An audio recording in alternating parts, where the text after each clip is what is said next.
Welcome back, everyone, to the Dead Film Critics Society podcast. As always, I'm your co-host, Daniel Lang. Unfortunately, I do not have my normal co-host with me, Aiden, today. He is pretty busy with school. But as I am now going to school, I have a friend who I wanted to talk about a few movies with here on the podcast. I have Sebastian here, Hey who is guys. in film production at York. We share a screenwriting class and a film art class, as do all the York cinema media art students. But then also the production and the screenwriting students all share that screenwriting class. And we did watch one movie. Was it this Wednesday that we're going to talk about later? But I Yeah, figured that since we're watching movies in class, especially film art, we're supposed to watch one pretty much every class. It'd be cool to talk about some of the movies that we're seeing with some of the people I share a class with, because we're in film school and we can not only engage with the movies in more of the way I do with Aiden and just with how we feel about them, but also maybe some of the more specific formal elements that we noticed or discussed in like the tutorials and stuff, because we have to do this academically. We're supposed to know what these movies are supposed to yeah, be doing in different ways and the different focuses. Obviously, these movies were focusing on different things while we were watching them, or they were shown for different reasons, and we'll address those. But enough of my going on. We're gonna get into some movie news as we usually do. Um, my first piece of news is that there was an image released. I'll try to. I think I'll edit it in here. Of Adam Driver in Michael Mann's new movie Enzo Ferrari. Michael Mann is the guy behind movies like Heat with Al Pacino and Robert De Niro, Collateral with Tom Cruise and Jamie Foxx, along with a lot of other kind of crime thrillers. They're usually pretty long. I'm pretty sure at least both of those movies are at least 2.5 hours. I think Heat is close to 3 hours. yeah. He's pretty much 3 hours. Yeah. It's pretty long. I didn't realize it I was think that long when I first watched it. I watched it with my friend who's not a big movie person, and no. no, and I didn't realize it was that long. So then I kind of realized, I was like, man, this movie's going on for a while, and like I enjoyed it, but I think he also definitely was like, man, this movie is long. And I was like, yeah, it is long, and I did not expect it to be that long. I wasn't mentally prepared for its runtime, but Yeah, I mean, I think when I watched it with one of my friends, I had we paused in the middle because of how long it was. yeah. Like when Washington came back, kept going. Um, but yeah, I definitely enjoyed that movie. So if Michael Mann's able to come back and make another really cool movie, that would be very exciting. Yeah, for sure. Yeah, no, and Adam Driver is obviously like, I feel like he's someone who's like pretty much worthy to lead almost any film. Like at this point, 100%. especially, Yeah. they're pretty much like, I feel like he's like one of the first few people that are asked to play like male lead roles in general, especially like these Yeah. kind of historical figures. I don't know. Maybe Michael Mann liked his performance in House of Gucci, and that's like he's playing another Italian man here. Um, so I don't know. I feel like Maybe. that's one of his more like for sure less acclaimed performances overall. But Mhm. I don't know. It'll be interesting to I mean, that see. movie in general didn't get acclaimed the Yeah, best.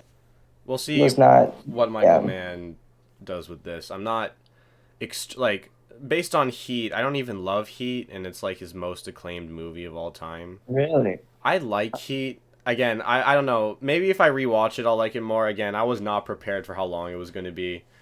Um, and so I don't know. I feel like I was more gonna be like, I thought there was gonna be like nonstop crime stuff, and there's like some Mm, awesome crime scenes, but like yeah, it's yeah, really that is shootout like sequence. just a dual character study of Al Pacino and Robert De Niro, and I don't know. I didn't think that was gonna be the focus, so I don't know.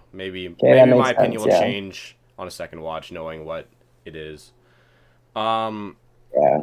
You go in expecting something, and then you get something else. It's hard yeah. to like it. Yeah, Usually, yeah, it doesn't bode well for you liking it unless it's like something that you weren't expecting, but it's like everything you actually wanted secretly. This wasn't really. You don't. Most people don't secretly want their movie to be a lot longer than it is. If they can, yeah, if a movie can be shorter yeah. and still give you that experience that you wanted, then you're probably fine with it being shorter. Um, there's a limited series that I think FIFA is developing at Paramount Plus. I have no. There's no details about any of the cast members or what it's going to be about. But is David O. Russell apparently set to direct the pilot? David O. Russell, I don't. It's very weird that there's an announcement coming out about him getting work this soon after Amsterdam. Considering, I don't know if you've seen the reviews of Amsterdam or anything about it. I've seen the trailers. I've seen it looks fairly interesting, and the cast is packed. The cast Like is it's another packed. movie There's with no a denying packed that. cast. Yeah. But I don't know any reviews. I'm gonna look them up right now as Yeah. well. Well, you can look them up for yourself and see. Let's see. Hamster. Oh shit. Yeah. See the damage, if you will. Oh, I realize that audiences could see it. Oh, that's not very good. No. So I guess. Okay, I mean it does kind of make sense. Just because you have a stacked cast in a movie doesn't really mean that. What do you call it? Doesn't really mean that it's all going to come together in the end. If No. anything, there's probably clashing of really, really solid actors who are really good at their craft with maybe like not necessarily poor direction, but it's probably going to be really hard to direct all these different types of actors who have different approaches to it while also trying to keep the story engaging and consistent. Yeah, I would agree. I mean, I think the writing itself. I never have liked. I don't know if you've seen David O. Russell's other movies like American Hustle or Silver Linings Playbook or The Fighter. Those are like his three kind of Oscar bids. That have probably his most watched movies. But I did not like American Hustle. That also had a pretty stacked cast. Mm. I don't like him as so that kind of solidified it. I don't like him as director. I thought Silver Linings Playbook was fine. I thought he did help write that movie, but I thought the writing was significantly stronger than any of the direction. I don't think he's a particularly good director, just from what How I've does he seen. get? How does he get such stacked casts? If his like, Because I his guess movies from have gotten Oscar nominations, so I guess people do respect. I guess the actors do like his work. The other problem yeah, is that he has been pretty much confirmed allegations of an incident. I think it was in 2012. It was first reported that he basically groped his trans niece in one incident at a while they were like working out together at some family event, and like he so, there was a police report filed, but there was no charges or anything. Um, there was apparently a quote from him saying that like she was acting provocative, and that was his excuse, and pretty much nothing was done. And so there's should not be any goodwill for him, let alone just like I don't like him as a director to begin with, and then he's like, yeah, sometimes you can separate the art from the artist. I don't like either part, so yeah. I want nothing to do with him making anything more. So Yeah. it's kind of not great to see him getting more work, honestly. I find that whole debate with the whole, like you just said, separating the art and the artist. Because I would definitely say maybe like 3 months ago, I would have really held strongly to that opinion that like you should separate it because the art should stand like alone. But then at the same time, especially what we're learning in our film studies class in film art, right, is just how that the situations and the lives of the director and everyone who worked on the movie or the writing or whatnot, how all that those outside factors and elements influence the actual movie itself. So they're really, and even just the way that the audience will receive the movie. So the movies, the way that a film is received, the way the film is understood by everyone is so dependent on all those outside factors. So you can't really separate the movie from the artist, which becomes kind of tough when you have people like that, and then it kind of sours the whole feel and perspective on the film. Yeah, like I mean, I think there is some movies where it's a lot easier to see that it's kind of like they aren't like there's some movies where it's easier to see it's not as personal to them. It's also like, especially Amsterdam, it seems like it was specifically, like, people point out it's about a man accused of a crime when he actually didn't do it.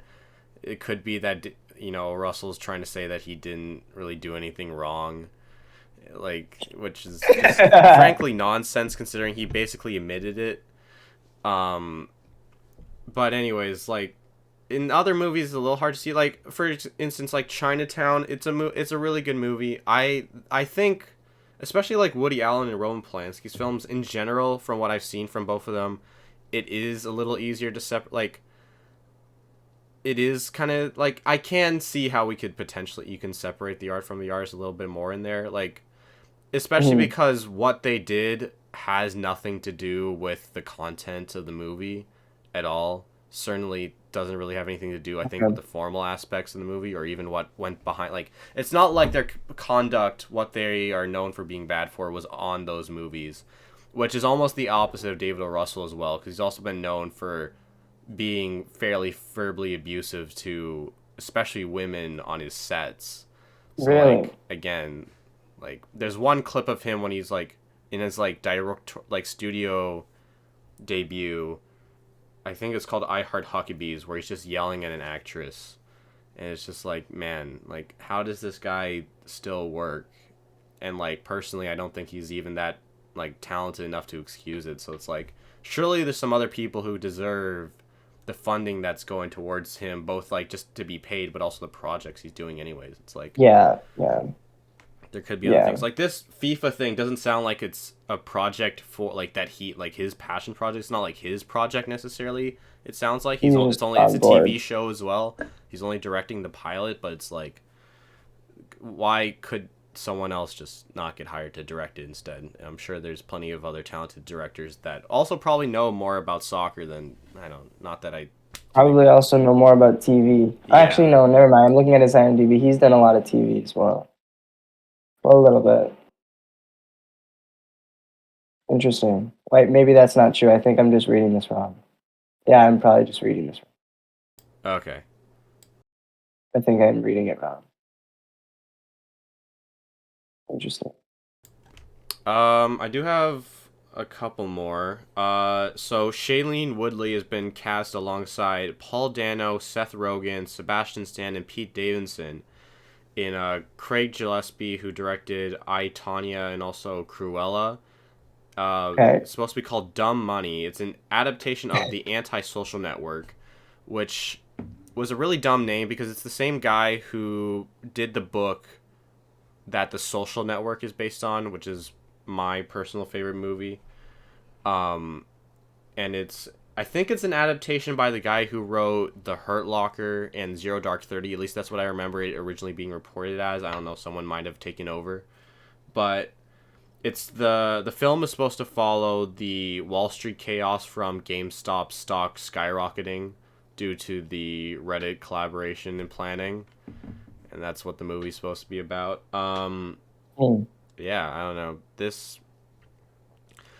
I think Craig Gillespie, there could be a more interesting director who could take this project on. Because I think this could be a very interesting movie if you do it right. But also kind of fits his brand of like, I don't know, kind of looking at, I don't know, people who are maybe not necessarily criminals, but kind of like social outcasts who kind of do something to disrupt the system. Even Cruella is like, obviously she has criminal elements, like, it's a Disney movie, but it still has that kind of idea. I, Hmm. Tanya definitely has that idea. She's like a poor, person from like Midwest, poor, and then becomes like, is a very talented and successful figure skater and like probably one of the more pretentious sports some of the more pretentious sports you can probably think of. So I don't know. This could definitely be interesting. That's also a very interesting cast there. The cast sounds interesting. Like, just from the cast alone, it sounds appealing. And then everything else around that, we'll see how, like, even if we just see with how what happened with Amsterdam, right? With having a cast of a lot of named people, will that benefit the movie, or will that um, really not make an impact on its result? Yeah, I don't know. Well, I guess we'll have to see. I'm assuming this project probably won't. it definitely won't be next year. Probably could be 2024 or 2025. It's definitely far in the future. Did you hear Um, about it? Like it's just kind of in pre-production, just that it's an idea that's floating around.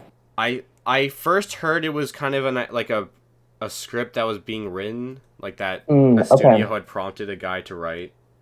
Um, and so now I guess they have. It seems like it's going into pre-production. I have to assume with a cast and a director being attached to the project. Seems like it'll probably get greenlit. I don't know who's distributing it either. Like I don't think it has a confirmed studio. I don't think that's not in the headline. It might be in the article. I'm not gonna look at that right now. Um, but I guess we'll have to see. So, Um, I mean, yeah, yeah, but if they're going to pre-production, it'll be a little while. It'll be a yeah. little while. No, it'll be a bit. Yeah, I don't think they're. I don't. Based on that, I don't think they're gonna be filming anytime soon. So probably maybe Yeah, later this probably. year, at the earliest. Honestly, This year or next or year? next year, I'd say. Yeah, this year's weirdly close to the end, but we don't Oh need to get there. yeah, it is. Um, last one I think. Took me a while to find this one. Is that so? There's a Hmm? new A24 movie that is another pretty stacked cast over here. It's called The Bike Okay. Riders from Jeff Nichols. The film is set in the 1960s and it follows the rise of a fictional Midwestern motorcycle club. The cast includes the likes of Austin Butler, Jodie Comer, Oh Tom yes. Hardy, Norman Reedus, Boyd Holbrook, and Michael Shannon. Okay, I Um, did hear. I think I did hear about this. Yeah. Along with Mike Faced, who was in West Side Story, also joining that cast. So Yep. pretty good cast. Pretty good And it cast. doesn't. Yeah, it doesn't sound like a like what do you call it? Like those Amsterdam or what was the other movie that you said? Um, The Dumb the Money. I don't know. It's not a yeah very memorable title. yeah Dumb Money. But yeah, like Dumb Money in Amsterdam, where those casts had it sounded like a lot of like really like people who have already made their name in the industry in a way. Where this one sounds like there's a couple actors and actresses who are have made their name, but the rest are sort of still a little fresh. Like you said, someone from the West Side Story, and then even Austin Butler, who he's done a few things, right? But really, Elvis is what I guess probably pushed him onto the map. That one sounds more intriguing than a lot of those other movies to me, at least Like I personally. think I don't Yeah. know. I obviously it seems like this is I don't know. It seems dumb because it's almost like a spiritual sequel to the Social Network in that the book was called The Antisocial Network. Probably because the author wanted to. I don't know. It just seems like a very pandering idea to name it something close to the Social Network, a movie that people know still.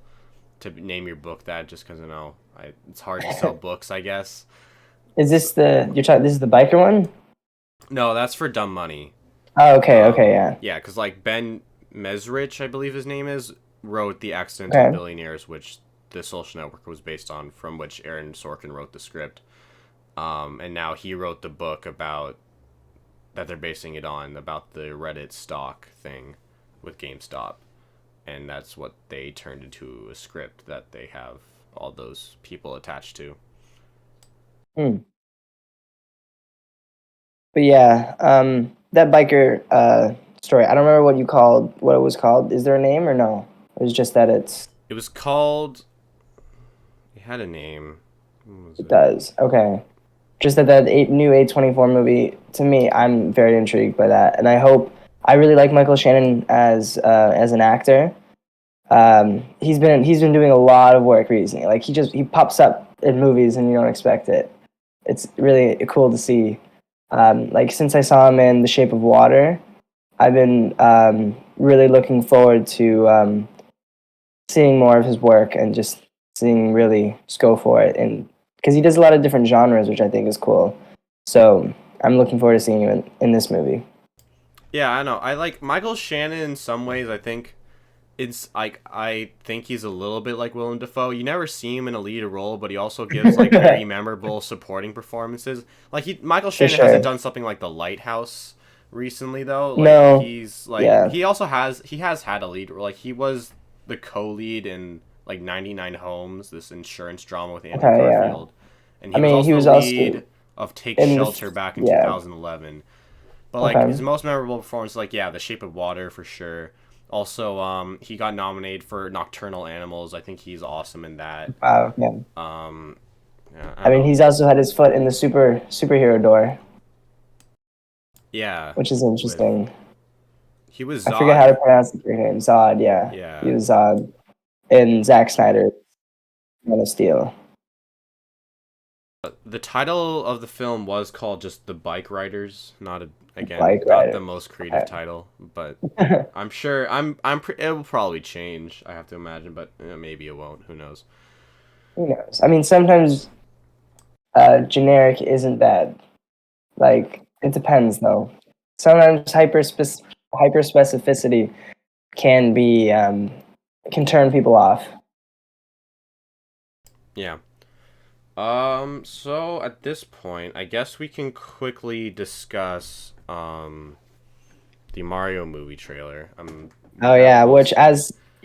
as of Um, recording right now, it dropped yesterday. yeah. When we're recording on Friday, October 7th. Yep.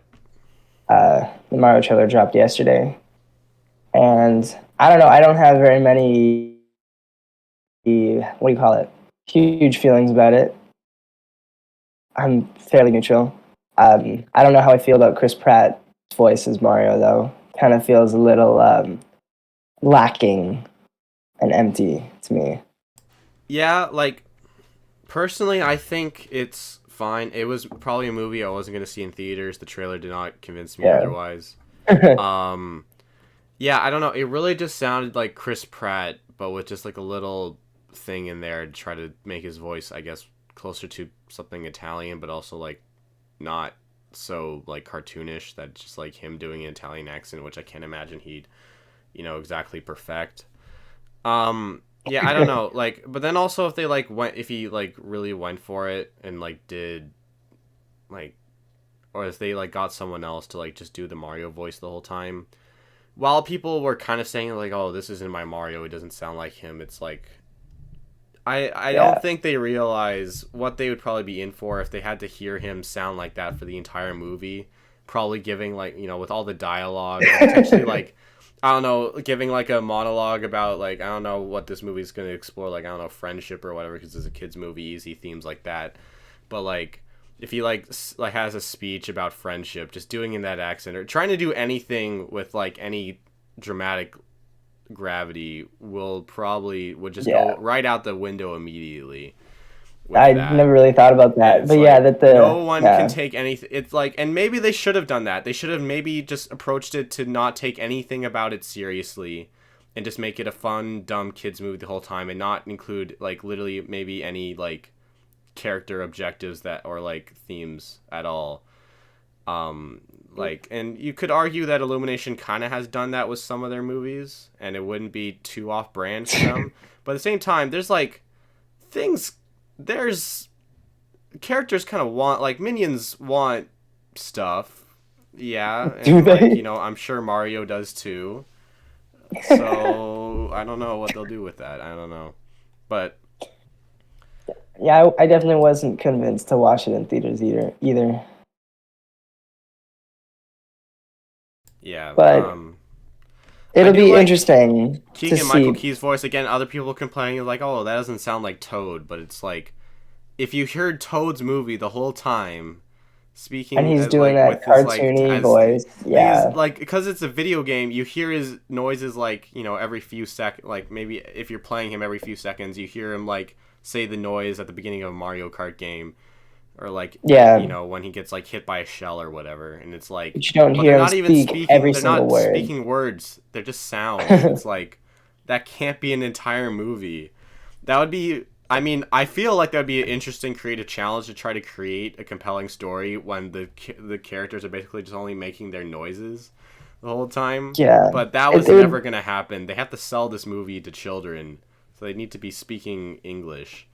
it would be like an exaggerated version of I'm trying to think of a good example. One's not really coming to the top of my head, but when people are kind of making fun, not making fun, I guess some people do make fun but are commenting on the fact that actors and actresses have weird accents in movies and they're not quite landing an actual accent, and it's a little bit distracting because of that. Yeah, definitely if they're doing the whole cartoony, really exaggerated voice the whole hour and 30 minutes or however long it's going to be Yeah, would like, don't get me probably wrong. get, I yeah. think that would be hilarious. I would maybe be more convinced to watch it if Chris Pratt was like really trying to sound as much as he could like Yeah, Mario, but really you can going also for still recognize it's it. Chris Pratt. Instead, it's Chris Pratt, but you can kind of recognize he's trying to sound a little bit more like Mario. Hmm. Um, and like I don't know, Bowser, like Jack Black as Bowser is fine. Like again, I like that, it's a honestly. good I thought that was balance. pretty Again, good it's not like he casting. went for the full like I don't know Bowser dinosaur kind of sound, but he also doesn't sound like Jack Black either. It's somewhere in the middle. It's Yeah, fine. That's I good. was glad he didn't sound like Poe. That was the thing I was worried about uh, when the trailer started, like Poe from Kung Fu Panda. I'm glad he doesn't sound like that. Yeah, no, that's yeah. And then I like Keegan Michael Key's voice again. I think his voice is the highlight of the trailer for me, because it's like Hmm. it's a human being speaking. It's not a toad person at the same time, but it's also like all these people are humans. Like you can clearly recognize they're like, in a sound booth Yeah, speaking lines. But I think he actually went for something, but is also not this really high pitched annoying toad voice. So I think that works a lot better than probably most other things I could ever think of to do with the toad voice. So I'm glad. Yeah, like if I ever get for forced to watch sure. this movie, I will not be annoyed at his voice. I Yeah, and mean, the it's part. no, Sorry, go ahead. Go ahead. yeah, them like casting Chris Pratt makes enough sense.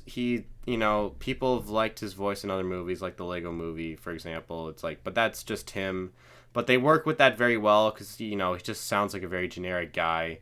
As Chris Pratt is kind of, I, he's the everyman in a lot of ways, in I a mean, but lot at the of same pretty much time, everything. too, I think the reason that the Lego Movie worked better than I think even this Mario movie is gonna work is because Chris Pratt, he was known, but he wasn't well known yet. So it's still a fresh voice you're hearing, like a fairly fresh voice you're hearing in the lead role of a movie, who was someone who was just from like TV, right?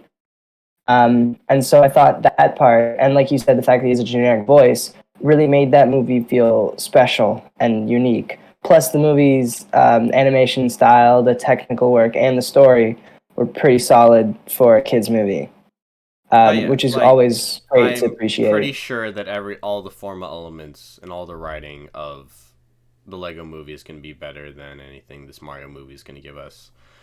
But yeah, Just Illumination's track record isn't the most, how do you put it, um, trustworthy.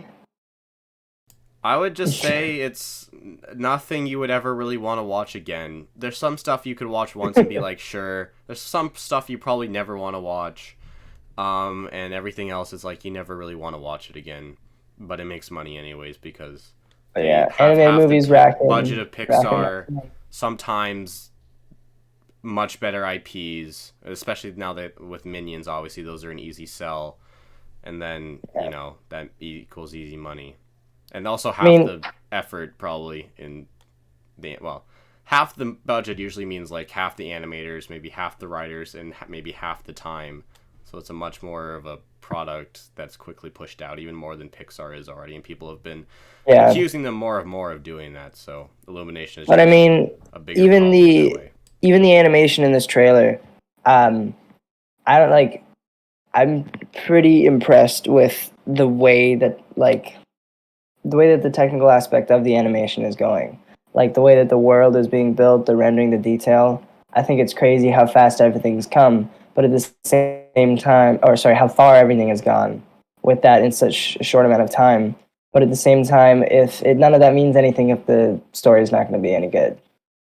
Yeah, like I think the character designs are a little questionable, especially Mario. I agree with everyone who's kind of like this Mario looks kind of weird, and I agree. There's something off about it, but I do agree. Like the animation, as far as like the world and like the textures of like I think Bowser was really well animated, and all that whole sequence looks like good. It doesn't look bad. it's not also like mind blowing. It's not unique. It's kind of just a more refined Illumination animation, probably only because like Nintendo pushed them as like we know how to do we know how a decent animation looks like, so should Hmm. come up with something decent. I guess they did. Yeah. But yeah, like I said, and I'm really not expecting much story wise, so again, that's I not mean, yeah, a reason for me to watch this. just like do you remember how the Minions movie, the sequel, right, Rise of Gru, had that draw to have everyone go in and watch it in suits because everyone just expected and already knew that it was gonna be. It's a movie, but it wasn't gonna be anything mind blowing. I feel like there's gonna be a similar effect on this movie with the fact that Chris Pratt is Mario. Like everyone's gonna talk about the voice, everyone's still talking about it, and even if people don't want to enjoy it or don't want to go see it, people are still gonna go see it because they want to hear Chris Pratt's voice as Mario, even if they don't like it. But that's gonna be a Yeah, huge draw for it's adults, yeah. I I think. mean, and that's why you cast Chris Pratt and not someone Exactly. who's actually Yeah. gonna do a good Mario voice, who no one knows. Cast Chris Pratt, so everyone's gonna go in and just watch it because of Chris Pratt, no matter how good or bad he does. And Which I like, mean, hey, I it think there works. definitely could be some people who will be stubborn enough, like I'm pretty sure I will be, to just not watch and be like, okay, I know, but this like Chris Pratt almost like oversaturation is like he's in everything, and so it's like why? But like also this is probably his most like I don't know. I feel like this might overshadow Guardian for his like releases next year, which I'm pretty sure Guardians 3 is supposed to come out next year. So yeah. And I was mentioning how I think, even though like this could be the most, even though Chris Pratt kind of feels like oversaturated and stuff, like he's in just so many projects it seems.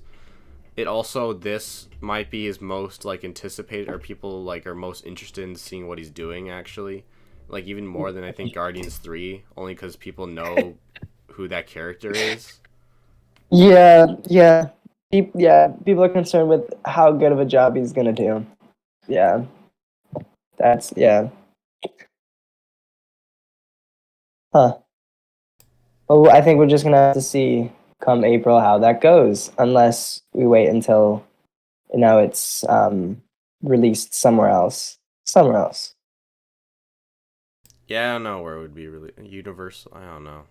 Universal doesn't really have a Streaming streamlined service. streaming service. No. Universal stuff's usually where does this even go? Netflix or HBO? Yeah, I think I don't know. Maybe I know Netflix definitely has a few, but they're not like they don't have like a big substantial deal with them either. So I don't know. Where are the Minions movies? That's the question. Where are all the Illumination movies? That'll give us the answer. That's true. Where who did get all the rights to the Minions movie? I don't know.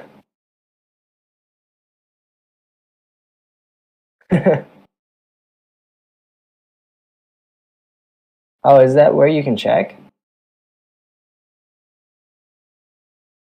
Okay, yeah. Oh, So interesting.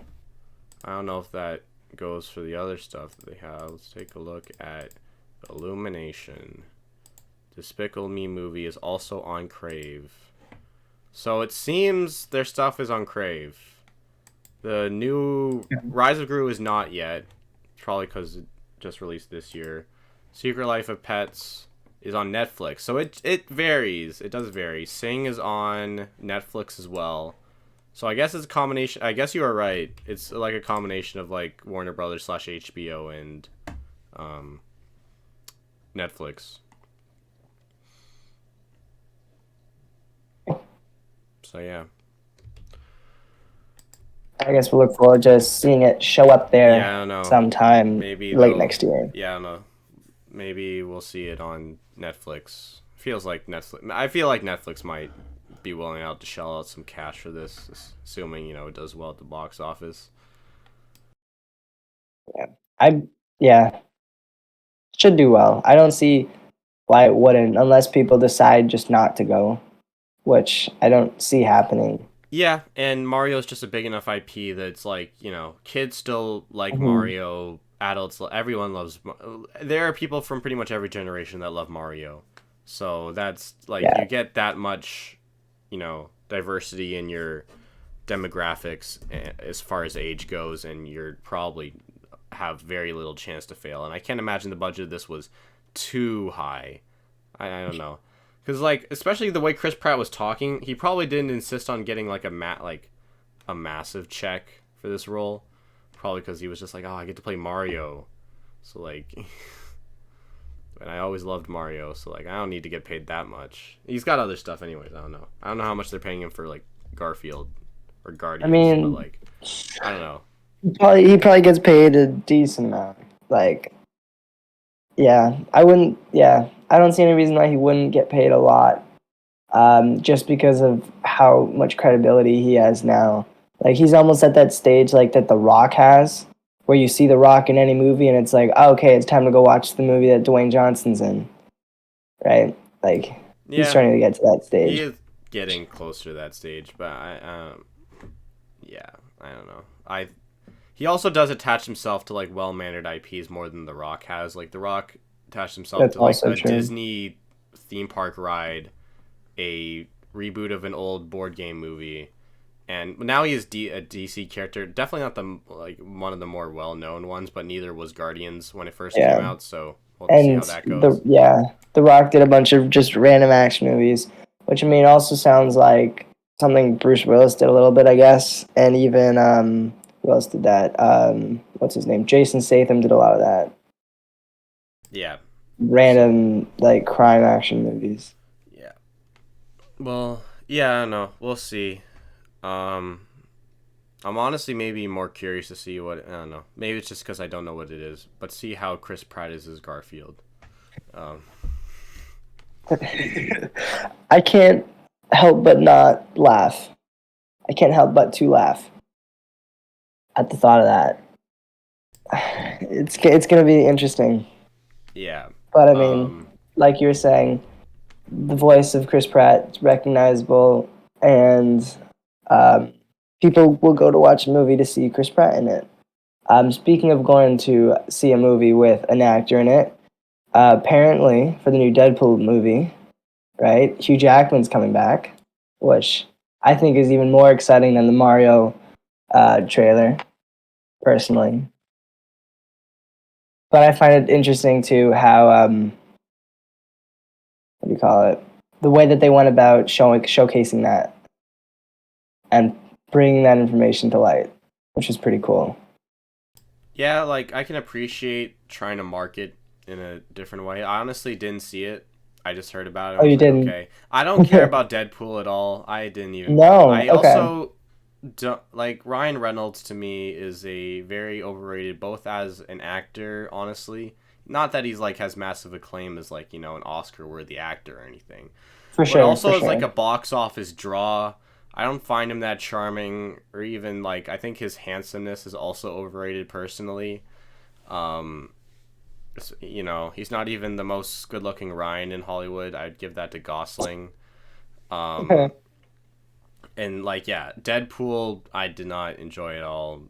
You Is did not that enjoy Deadpool. Deadpool's sense of humor did not bring me like make it like it's supposed to be like a reflexive satire of the superhero genre in some ways, but to me it just ended up being a boring superhero movie because none of what they were saying commenting on the superhero stuff was funny to me. Interesting. So like, especially like and they're like I can clearly think of other good, better superhero satires with like or like brutal ones like with what the boys has given us. Yeah, I knew you And were gonna say also like that. Yeah. Invincible, even like those are so much better Yeah. than Deadpool. So it's like I That's watched the fair. first one. I'm probably not gonna see the second one unless a friend really wants to see it. And so the third one is definitely in the distance for me. And like I've also never Hmm. been a huge fan of Hugh Jackman's Wolverine. Like Really? I've only watched a couple of the X-Men movies with him in it. I think he's Have you seen good. Like Logan? he fits the role.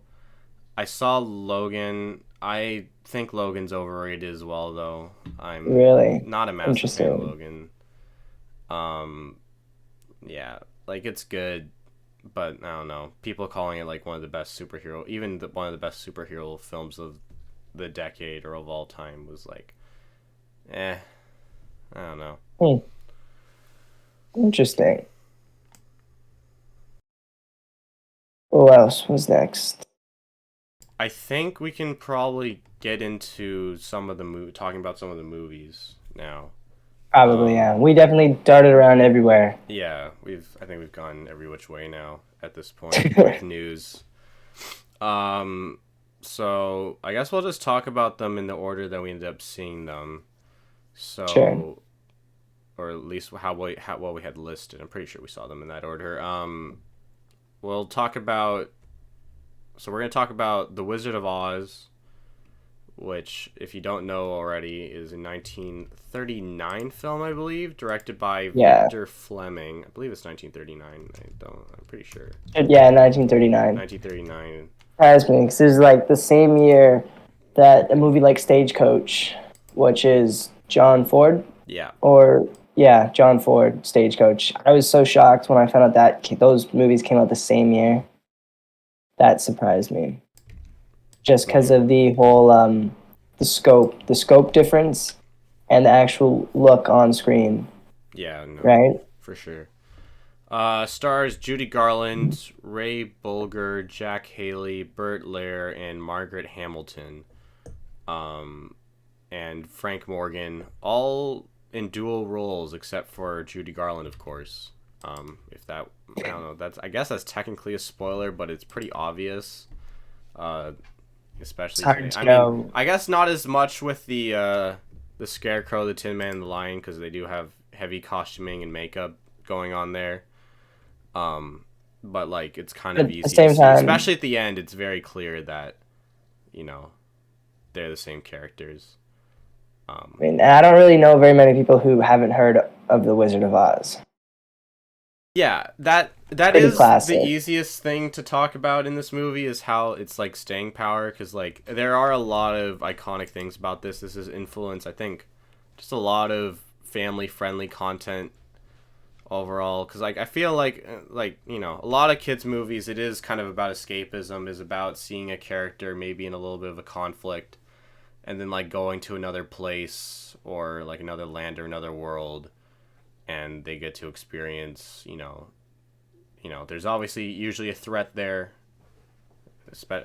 and then they just kind of go through with and learn some lessons along the way. They usually have some people with them, or animals, depending. Well, there is an animal in this movie. It's obviously a very human animal, but an animal Yeah. regardless.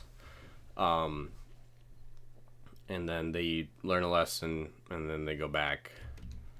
And I think this is probably one of the first of its kind on film. Definitely, like, with how it presents itself, first in like the sepia black and white, and then with color, it creates that clear contrast, of the boring and mundane and almost threatening world of, well, when her town gets like tossed by a tornado, to the very colorful world of Oz, which is also very clearly a stage that's not hidden pretty most of the movie. There are times I feel like it was trying, well, it ended up hiding it. I don't know if it was intentionally trying to, it was just the way it ended up being shot. But yeah, I don't know. We watched this for our film art class. I think this was supposed to address just classical Hollywood's Yeah, formal following elements. the whole classical Hollywood narrative structure, trying to get us to analyze not only, I guess, the basic idea of order and chaos within story, and how everything starts off in order. And then once some sort of inciting incident or catalyst happens, our protagonist or main character falls into a world of chaos. And then in this world of chaos, they've got to go through a bunch of trials and tribulations and obstacles and figure out how they can return the world to order. And in this case, right, the chaos is the whole world of Oz, and she's got to figure out how to get back home to Kansas, the world of order. And honestly, I think I've seen this movie. I've definitely seen this movie more than once in my life. But when we rewatched it again, like this year, for film art, I found it very interesting how much of the sepia scenes I did not remember at all. Like the whole beginning of Julie Garland's character. Why am I forgetting him? Dorothy. I don't know how I could forget that. I completely forgot all of those scenes with Dorothy when she's talking to the real life versions of the characters. Like, no memory of that. And I'm watching that and I'm like, wow, the setup of this movie is surprisingly solid. Like, everything was there. They introduced the characters, and even there, albeit it's not very subtle, they introduce all the characters' arcs early on with the whole heart and brain and courage thing. Um, it's no subtlety to it at all, but I mean, it's still early Hollywood, so it makes sense. Movies were all about clarity at the time. Um, and yeah, so I found that very interesting to feel that difference of realizing um, something that I didn't notice before when I was watching it. Yeah, like honestly, I my memory of this film, I don't think I ever fully saw it through before seeing it, watching it this year for Film Art. Um, I do have a memory of a Veggie Tales parody of it called, what was it called? Man, I forget. I need to look this up. I need to tell you what it was called. So But Veggie Tales that part remake I of The feel like, Wizard of Oz. I don't know if it uses, I don't know if that part even has the sepia part at all. Like, or like it's even like I think they even cut it down even smaller than they do than it is presented in the movie. Because I agree with you, I did not remember most of the part. Like I feel like I hadn't seen images of any of the sepia parts except for when she sings over the rainbow. Everything Yeah, else, I feel like she even maybe with the like has dog. one incident with like her dad or whatever, and then sings over the rainbow and then goes to this new world. Like that was maybe Yeah, what I thought happened. Um, yeah. I don't remember her going down to talk to not the wizard. I forget the what his name was. I don't know. I The don't remember her going down magician, to sort talk of to. traveling Yeah, magician guy. exactly. No memory of that. No memory Yeah, of Toto being taken. I mean, actually, a little yeah. bit. Very, I very don't remember vaguely. Toto being taken. Speaking of Toto, I do think um the Toto and the monkeys are the best characters in this movie, or at least best set. I don't know if to call them set pieces or characters. They're kind of something in between, I guess. They were what I enjoyed the most about the movie. I'm gonna be honest. I'll just say this right now. Just I didn't love the movie at all. I thought it was fine. I have a very neutral approach to this whole thing. I have no nostalgia for it. Yeah. That wasn't kicking in, and I don't know. I could, Definitely very simple. Yeah, yeah, straightforward. You're coming in for something, and you're getting it. No questions.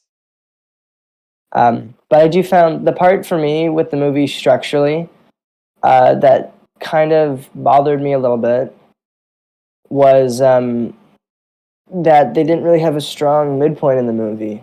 And the meeting of all the characters of the Scarecrow, the Tin Man, and then the Lion, all of that took so long. And they meet the Lion, like, when they get to go and meet the Lion, it's already past the midpoint, right? And so nothing big has happened at the midpoint. If the movie was structured and scripted a little bit tighter in a way, the midpoint and the very middle of the movie should have been them arriving at Oz.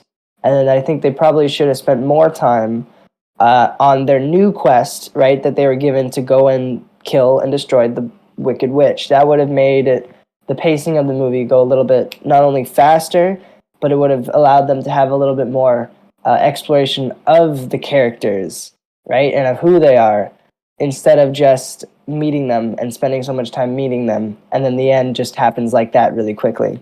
yeah. Like especially the lead up to when they confront the Wicked Witch. Like there's no like other than they have of course a clear hesitancy to have to kill the witch, but then they just end up wandering in the woods, and then it doesn't matter because the monkeys come and get them anyways. And that's why I kind of like them. They're very good at their jobs. They immediately just they scoop up Dorothy, they scoop up Toto, they're gone. The Scarecrow is like in shambles, and the rest of them are Yeah, just left there because I guess I don't know. Obviously, it's a kids movie, so they couldn't kill them. If this wasn't a kids movie, I'm convinced they probably would have. I think it would make sense if they were dead, considering the witch was just like, I don't care what happens to the other ones, just like get Dorothy and Toto. In like a dark yeah, version, the monkeys are so yeah. good at their jobs they just kill the lion and the Tin Man. I'm really seeing what you mean by they're the most interesting characters in the story, especially because the not I keep wanting to say the dog Toto is smarter than a lot of the characters in the movie.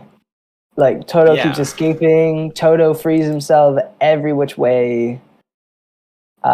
And then yeah, like you said, the monkeys are just really good at their job.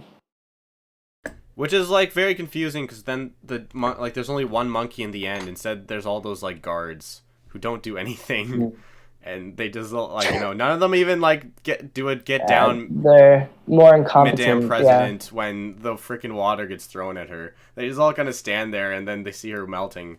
And but to be but fair, yeah, it's like somehow. But then they're like, oh great, the witch is dead, and they're like so glad because I guess they were like she was threatening them all. You have to work for me or I like curse you or whatever. Um, but it's like, why do you trust those people? Why not trust the monkeys who clearly will do there's so many of them and they do your bidding to the T. Instead, you kind of have unwilling slaves who don't do jack. yeah. I yeah. I mean, and also those guards. That scene with the guard marching and guarding the door. That one is like the most memorable part. Like that people have like what's the word? Have spoofed and have made parodies of. Like in Wreck-It Ralph, right? They have the Oreo guards. Same angle, same shot, same action. Yeah. Yeah, and yeah, Toto's got hops. Like he goes over that bridge, and he's fine. He makes that long jump. He like probably the most No athletic. Well, problem. I don't know. Between him and the monkeys, the monkeys do have wings, so they kind of cheat. So it's a little unfair in that regard. But yeah, like I very much agree. Like they really seem like the meeting of all three of our other characters really just feels like a wander, and it's even like more confusing considering we kind of already met them, like, and they were very Mhm. unsubtly like setting up what their wants would be. But then obviously And because yeah, of a yeah, seemingly need for clarity, they have to like repeat them and then sing them in a song to make it like very clear. And yeah. that's the And other then thing, in like, between those moments, yeah, nothing really happens. yeah. Those songs are also not very memorable. Like, this is not a great musical. Like, if for like, it's pretty fairly simple structure. If it had like great music, I think I probably would have liked this movie more. It doesn't really. Like, Over the Rainbow is obviously a classic song. I also And don't love then it. yeah, Like, it's good. I don't have a negative feeling towards it. The songs about like the basically all the I Want songs from the other characters I don't remember at all. There is like the idea of Ding Dong the Witch is Dead, which is like kind of memorable. That all the people in that village sing, but I also don't remember anything else about that song. And then yeah. I also, didn't realize that song was so long. That song was like 10 minutes. The whole song, beginning to end, that whole sequence, yeah, it was like for long. being not too long a movie, yeah, like I really feel like also it feels really ham-fisted when the lion sings his like a new version of his I Want song right before they're going to see the like it just feels like they're filling in time instead of like just doing a transition for like when the guard comes back out. They instead have him sing because he had a much shorter I Want song. It just Yeah, felt very forced, and it was like, oh, we're already here. We kind of already knows what we know he wants courage, and I guess to be the king of the jungle because he's a lion makes sense. But like to have a whole song about that just felt like something that again that could have been cut to make this a much more tightly paced movie. yeah,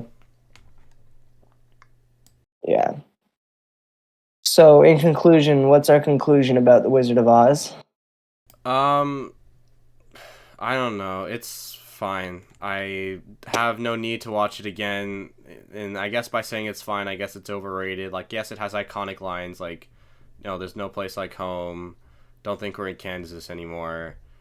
I'm melting. The, I guess. And those are good. I'm not mad that those are iconic lines. I don't think they don't deserve to in the context of the movie. But I mean, like, yeah, yeah, it's just also not nearly the strongest thing. like it probably what it's inspired I think is a lot better rather than it being the product that that people like I Mm. think people have like in the same kind of genre and the same kind of ideas have hit much more clear heights, Like the rather than movie's kind of being clarity the is thing that everyone looks up to and tries to get close to, and they can make some good stuff out of it, but they never like reach the the genius of this. It's not that kind of movie. the movie's very on the nose. So it's not that it didn't leave an impact on society, but I guess it's very on the nose themes and ideas just make the film very not very simple. It does make it simple, but it makes it memorable in the way that everything else will stick except for like specific story elements, right? Especially visually. Visually, you see how varied the story, not the story, the world is, right? There's a lot of dreamlike and memorable and defining visuals in the movie. So it's interesting and cool to see that all of that is what stuck. Yeah, and like I think it's also a weirdly like very trust your institutions thing, like that bit that the wizard's like, oh, you can go and I went to university and I did well or something like that, and it's like the idea of like there's no place like home. It's like it almost seemed like a message to like rural America. It's like you guys are good. There's no place like home. You would hate it if you went to the city or Yeah, don't somewhere go to the else. city. Don't go to Don't the go to the city. city. There's no place like home. Don't go to another country. It's probably gonna be like Oz. You'll probably meet a wicked witch or something. Don't trust Europeans or whatever. I don't know. I don't think that's what it's trying to say. I don't know. I just feel like witches are more embedded in European culture, so it's like I don't know. That's why I threw that out there. But it's like, Okay, that's fair. yeah, I think there's a very very like trust your institutions, trust where you are, because there's no place like home. Why would you want to go anywhere else? Why would you want to explore anything else? Because while it might be fascinating, there will always be a witch who wants to kill you. Yeah. Also, the That's the VeggieTales lesson. version was That's the called the lesson of the movie. Wonderful Wizard of Haas, as in HA, like Ha. Pause. Yeah. Nice. Um. Yeah. So VeggieTales was something. it was. VeggieTales. Remember the VeggieTales movie where they were like, Yeah. it was like they were on. One of them was like an act. I think it was the cucumber. He was an actor on the pirate ship, and then they get transported through time, and then they're now in some sort of medieval, uh, like time period. You know what I'm talking about? Yeah. No. I. Yeah. I think that's I think it's one of the first things I have a memory of seeing in a theater. You watched that in theaters? That's pretty or cool. at least the one is like the pirates who don't do anything. Yes. Yeah. Yeah. Yeah, that's the one. The Yeah, pirates the who Pirates Who don't Don't do Do anything. Anything, a VeggieTales movie from 2008. That's probably one of the first movies I remember seeing as a kid. And I was like, probably like barely 5, maybe 5, like just I was about to turn 5 when that came out. I think. That movie was good. I mean, I think it was good. Yeah. Probably doesn't stack up anymore, but I I'm don't just think gonna there's a leave that one point to in Hollywood. tainting that. I'm gonna leave that one to childhood nostalgia. I'm pretty sure. Yeah. And just not Yeah. ruin it for me by wanting to dissect it as a film student. Yeah. Gonna leave that one alone. Anyways, what we usually do is just quickly give the movie a rating out of 10. Ooh. Okay. Haven't done this before. Conclude that, yeah. Are you not a big rating person?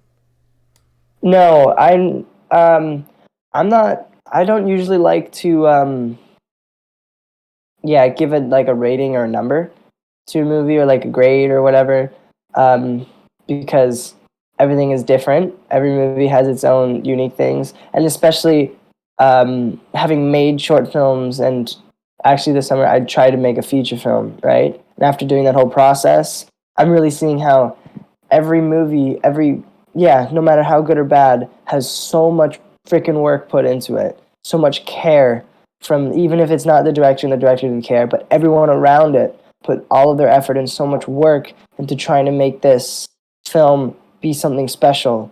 So I really don't like it when I'm sitting down here, especially not having made anything like big before, right? And being like, oh, this movie was like a 2, right? Like this movie is a 5, this movie's a 6, this movie didn't quite do it for me, right? But like I enjoy more that whole conversation of talking about, okay, where did this movie have its missing? Like what's missing from this movie? What's it lacking? And it's interesting that most of the time it comes down to the story and sometimes the presentation. Most of the time it's not the presentation, right? And it's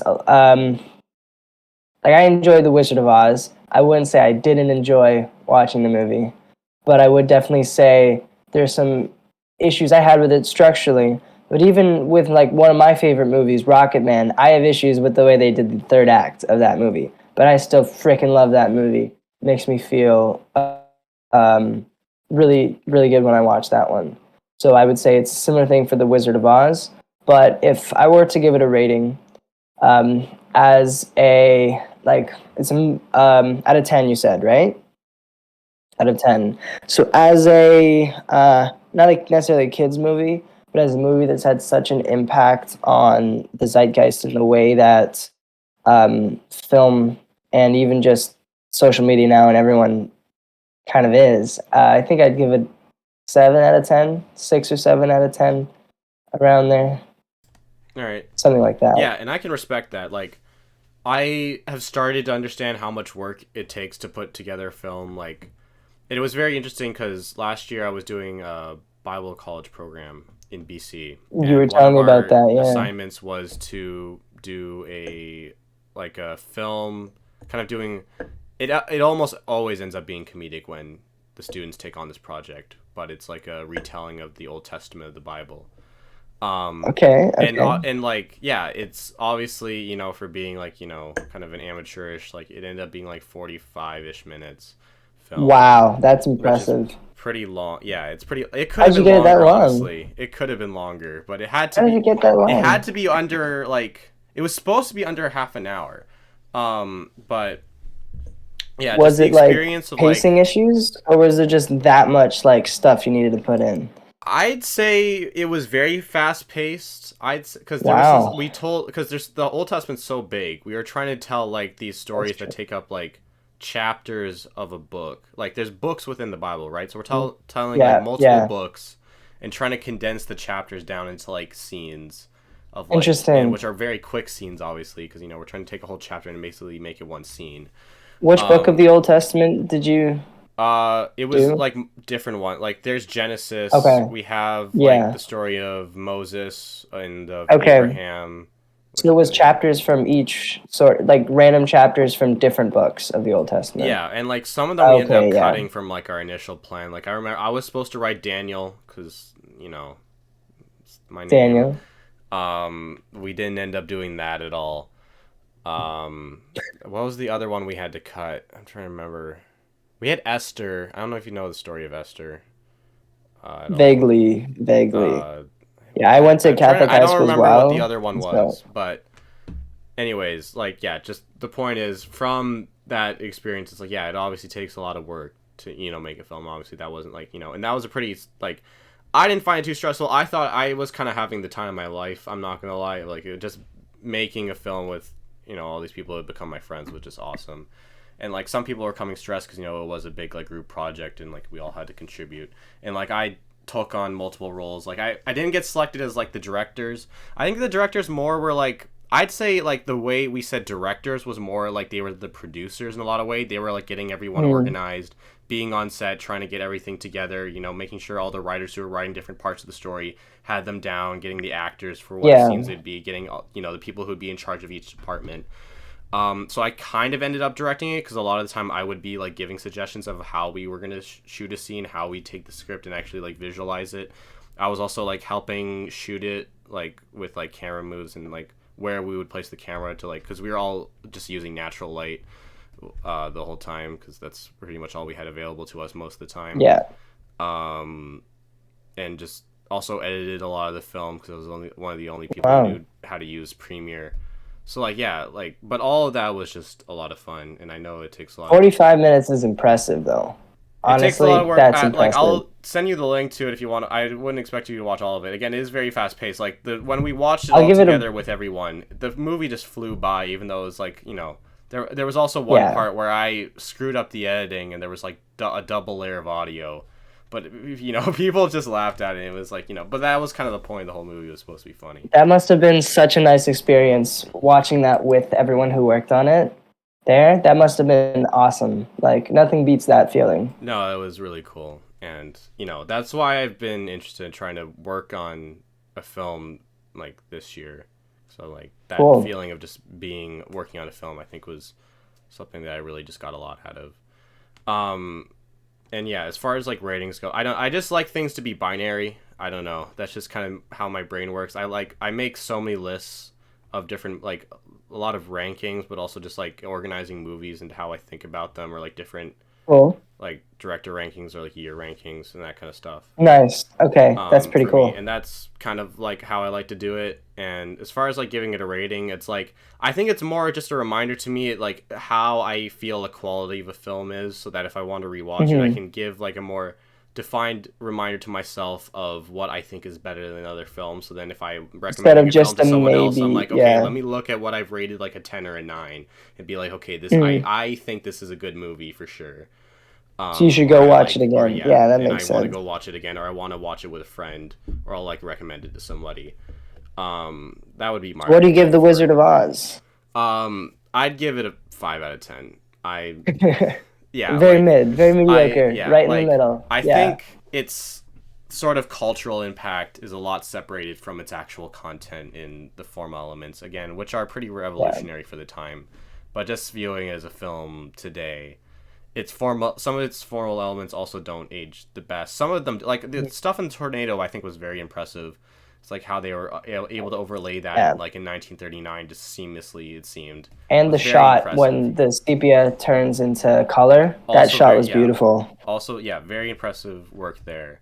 But again, I just did not care about the story. The music did not. It kind of annoyed me, honestly. Some like yeah, especially that song just goes on for so long, and Hmm.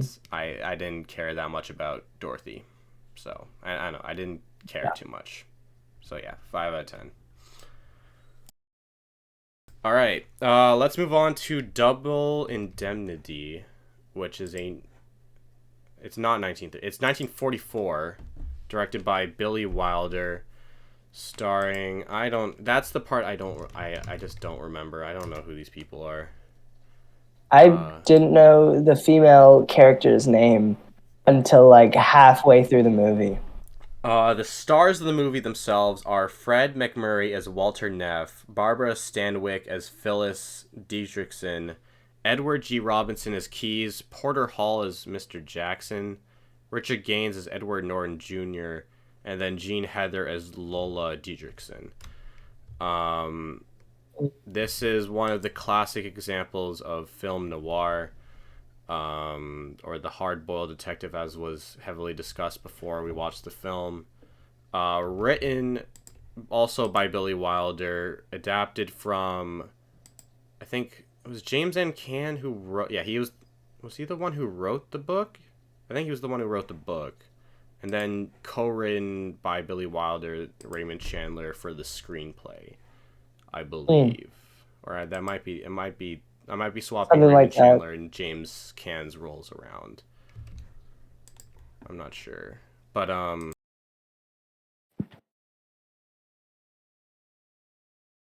I'll just say the premise of the movie. It's a rich woman and a calculating insurance agent plot to kill her unsuspecting husband after he signs a double indemnity policy against a backdrop of a distinctly Californian setting. The patterns in crime plan the partners in crime plan the perfect murder to collect the insurance, which pays double if the death is accidental. Um, Even though that's really only that's a good description because it is really only half the movie. Um, because I did kind of think that maybe this synopsis gave everything away, that like it would be all about how they can make it look like an accident, but that's not nearly focused on as much as I thought it was going to That be. It's goes just right kind up of to the midpoint of the movie, yeah, yeah. And it's then from there, they gotta figure out how to yeah, live with those consequences yeah. and the Um, repercussions of that. yeah, this was definitely focused on classical Hollywood like narratives. Structure was Didn't very, really work very to out. the T. Yeah, no, and I'd say one of the things I can for sure say I enjoy about this better than Wizard of Oz, even though those movies are nothing alike, is that I think this is for sure a lot more tightly scripted. It does everything it needs to do pretty quickly. The characters also speak very fast. Often, The I would describe a lot of the dialogue as kind of like whip smart. It's very fast. It usually bounces off. They bounce off each other very fast. What I And found very interesting about like the movie in general is how, as much as we're talking about that it's classic, right, in its structure, its narrative, the way it's told, but the actual premise of the movie and like the characters is already a subversion. Because noir, right, is always about, like you said, the hard-boiled detective, a PI, the private investigator who has to go in and solve a case. But in this movie, we're not concerned with detectives or police at all. We're concerned with what is it? I don't remember what his job insurance was. man, insurance Insurance, salesman. right? Yeah, they were insurance, and he was the salesman. Yeah, the door-to-door salesman.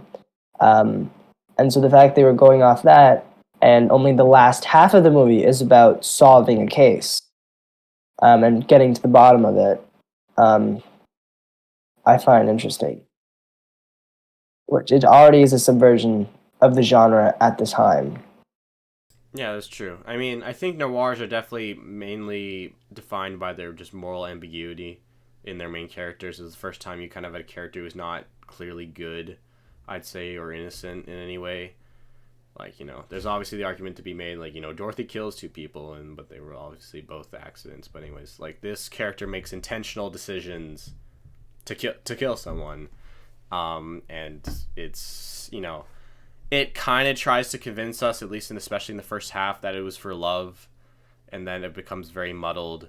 And I think that also based on, I don't know if you got this feeling from your tutorial when people were talking about it, that was a part of the movie that people easily like kind of saw was something that they did not enjoy about it, was that relationship, and that it became, I mean, especially through a modern lens, very weird yeah, and just not convincing at all. In fact, kind of cringe at points.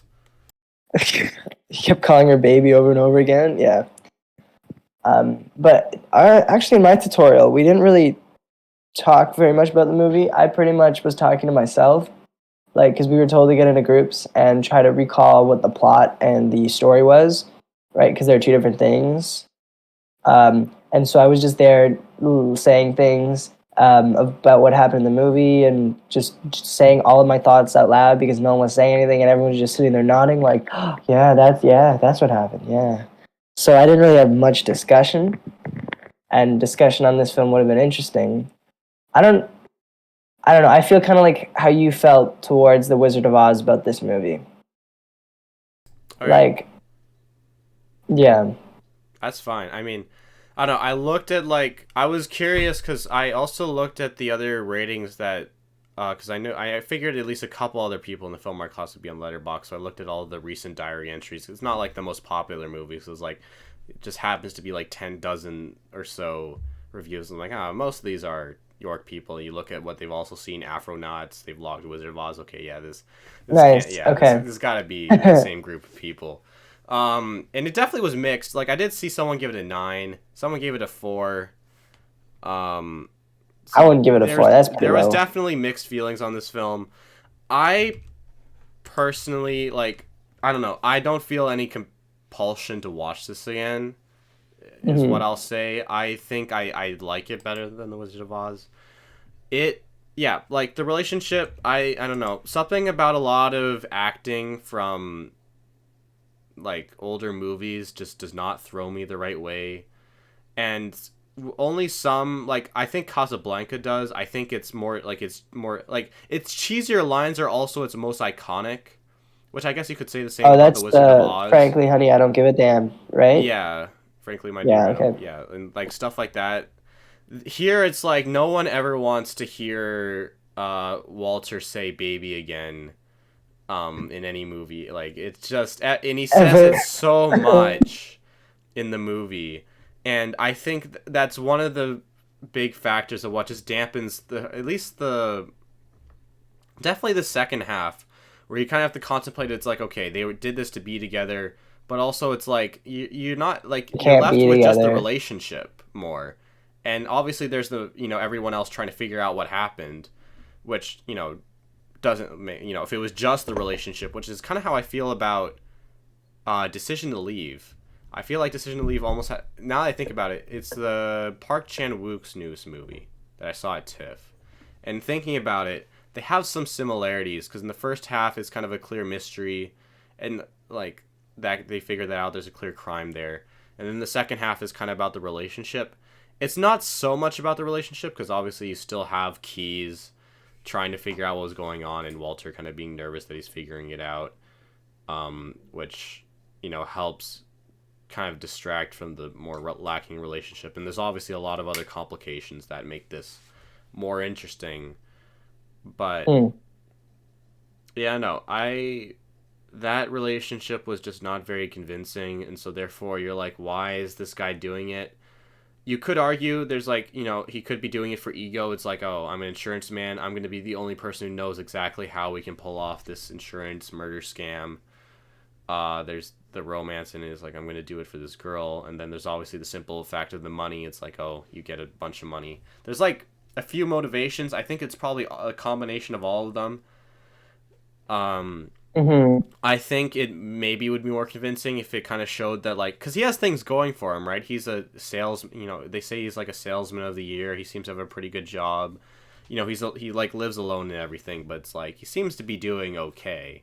So it's like for him to do something so drastic seems, you know, a bit much, but Yeah, the also, motivation is a little yeah. extreme, or is the motivation is a little um, unpresent for doing such an extreme thing.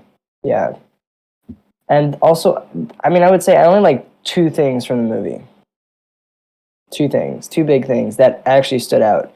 The first thing is the whole sequence of them actually framing the murder.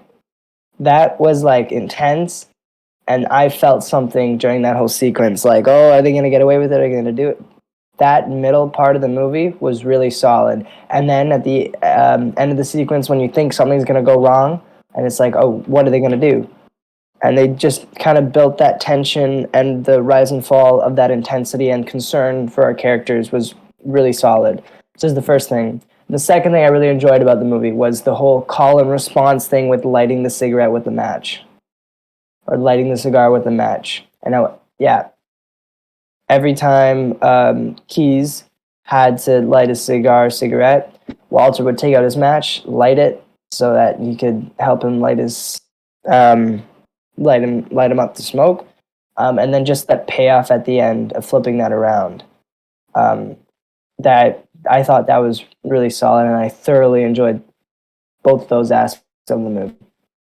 Yeah, like, I think the relationship, like, I like Keys a lot. I think he's probably my favorite character. I think he's most people's favorite characters. I think. I don't know if you agree with that, because His like monologues were really good. yeah, his Like they were monologue short, about but they all were the really ways that a solid. man can die, and like how this one has never happened, is really good. That's probably the most memorable piece of dialogue because everything like it's very emphasized, and while it still has that fast pacing like the rest of the dialogue does, it is a very clear monologue and moment for him to kind of like Yeah, almost confront that he's lost, like because he is still a very shrewd businessman who's like, oh, I don't want to lose the insurance company any money where there's like a scam. I want to sniff it out. The little man inside of me is saying that something's wrong here, but at the same time it's it's almost like yeah, this is there's so many ways that I can figure this out and none of them are going to work. There's just not something that happens. There hasn't been anything done like this before, so we're going to have to kind of give up. And of course, like the businessman who's just all about the money is just like, this is unacceptable. Tries to basically, get Phyllis to yeah, admit that, something was crooked about it. But then also I feel like that encounter reinvigorates Key's suspicion, and that's how it like starts to lead him towards him determining, oh, it was her and somebody else, like figuring out that yeah, that wasn't him on the train, that they set it up somehow. Um, yeah.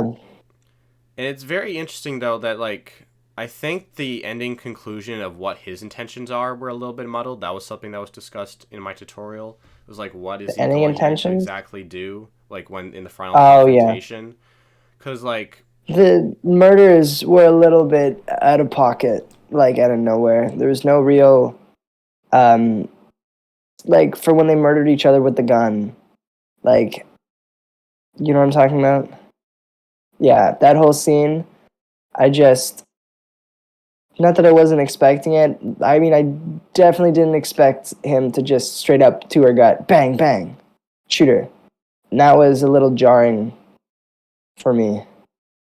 yeah, because like there's either like I don't know if he's like still conflicted as to what he wants to do because it seems like there's two paths. Like it's just like she's not going to be able to escape. It seems like Key suspects her. If she tries to run, there'll be a whole man hunt for her, and she definitely can't do that alone. Even though obviously even though they clearly they show very much at the end she was a femme fatale. She was very much kind of manipulating him the whole time and kind of Yeah. everyone around them. But also kind of shows that she needs to manipulate them. It's not like she can completely pull all this stuff off on her own. But frankly, no one can. But it also shows that Can pull like stuff he up has a off lot on more their own. Yeah. independence and the chance to escape. So then either it depends on like if he does love her, then he'll try to figure out a way to get them both out, or he'll just stick around and just hope that Keys never figures it out. But also, I think he knows that eventually Keys would figure it out. Or he just leaves and lets someone else potentially take the fall when it seems like it will be Zacchetti, who might be blamed Mm-hmm. as the other person who set it up.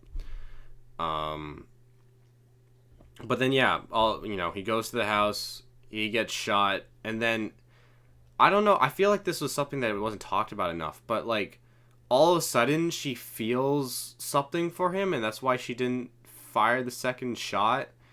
And like it feels like I don't know if there was any other reason that you thought of, but it felt like very ham-fisted to be like Hmm. this femme fatale can't win, so she I has mean, I to all of a sudden fall for him and then allow him to kill her all like just very suddenly, like you said, very jarring.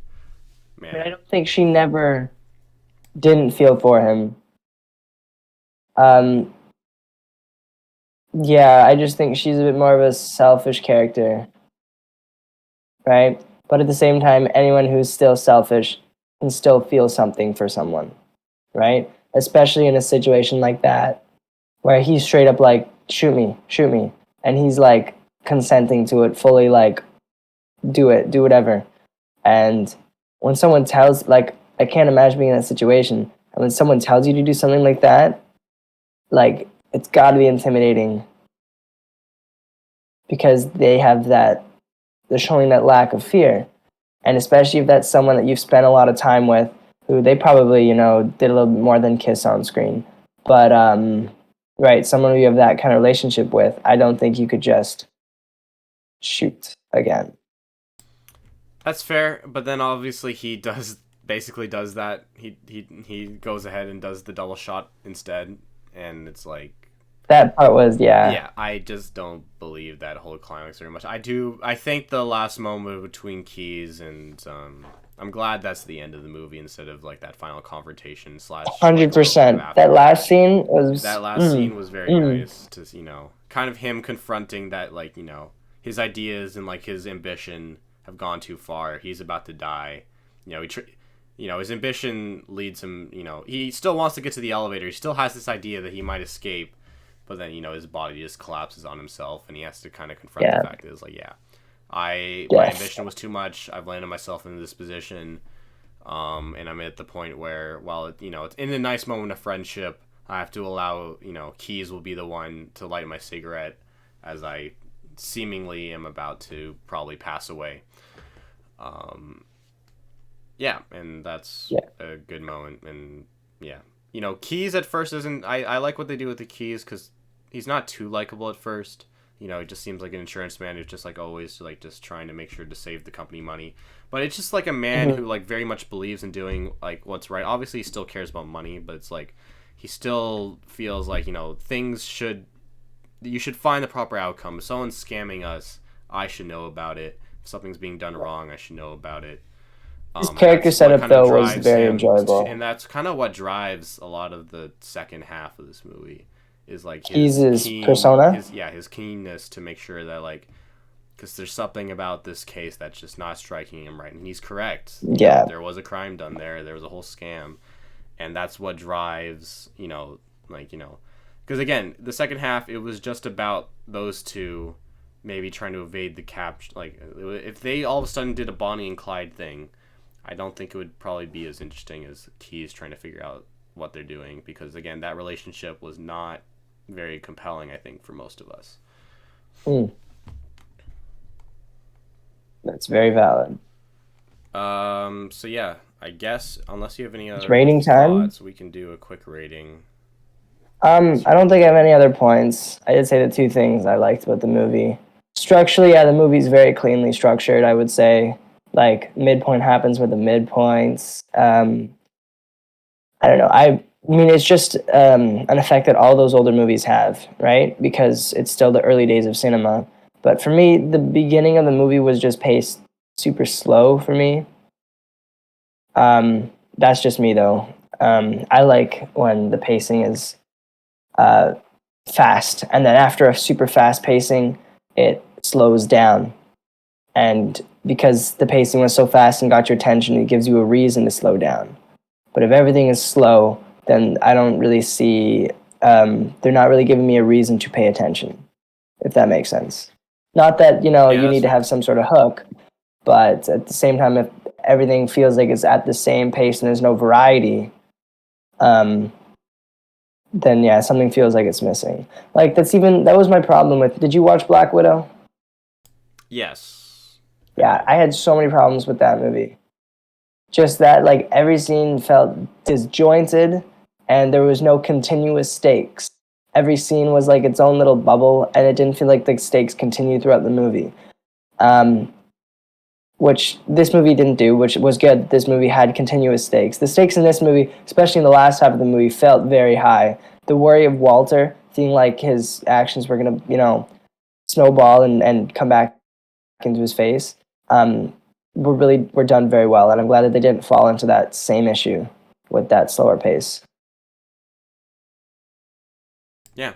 Yeah, I agree with pretty much everything you said. I think it's, yeah, there's continuous stakes in this movie that keep you enthralled. I think the dialogue helps you stay interested in the conversations, even if you don't believe the relationship between Phyllis and Walter. And yeah, there's other, there's like the whole discussion maybe about Lola and how that kind of keeps him around in the second half of the movie. So he sort of Mm. starts to care about her and what happens to her, along with what, and obviously that has to do with what happens to Siketti and his involvement with Phyllis. But I don't know, we don't need to get into that. So I That's good. I'd go ahead and give this movie a 7 out of 10. I thought, there's a reason it's a classic, but Yeah, I think this one is for me as well a definite seven. Definite seven. It was solid. Not much to complain about. all right. Yeah. Well, let's go ahead and start talking about our last movie, which is Secrets and Lies, which it listed on our screen and cost. We were supposed to watch the piano. I don't know if you saw that. So that's what I Yeah, I thought saw we were gonna that. I was watch. very confused. And so I was confused. Like I thought, like I saw the stuff. It was like that he was showing on the screen. I was like, is he like talking? Is he talking about the wrong movie? Did he somehow get the piano confused with this movie? He didn't. He was just talking about Secrets and Lies all of a sudden when I thought he was talking about the piano. Um, but anyways, the Secrets and Lies is a 1996 movie directed by Mike Leigh, also written by him. Starring Brenda Blethyn, Marianne Jean Baptist, Timothy Spall, Phyllis Logan, Claire Rushbrook, and Lee Ross. Also has Leslie Manville, who was in Phantom Thread. Um, Mm. and yeah, uh, This movie, I think I enjoyed this one the most out of all three. I would agree with that. I think this was the best movie of the three that we watched.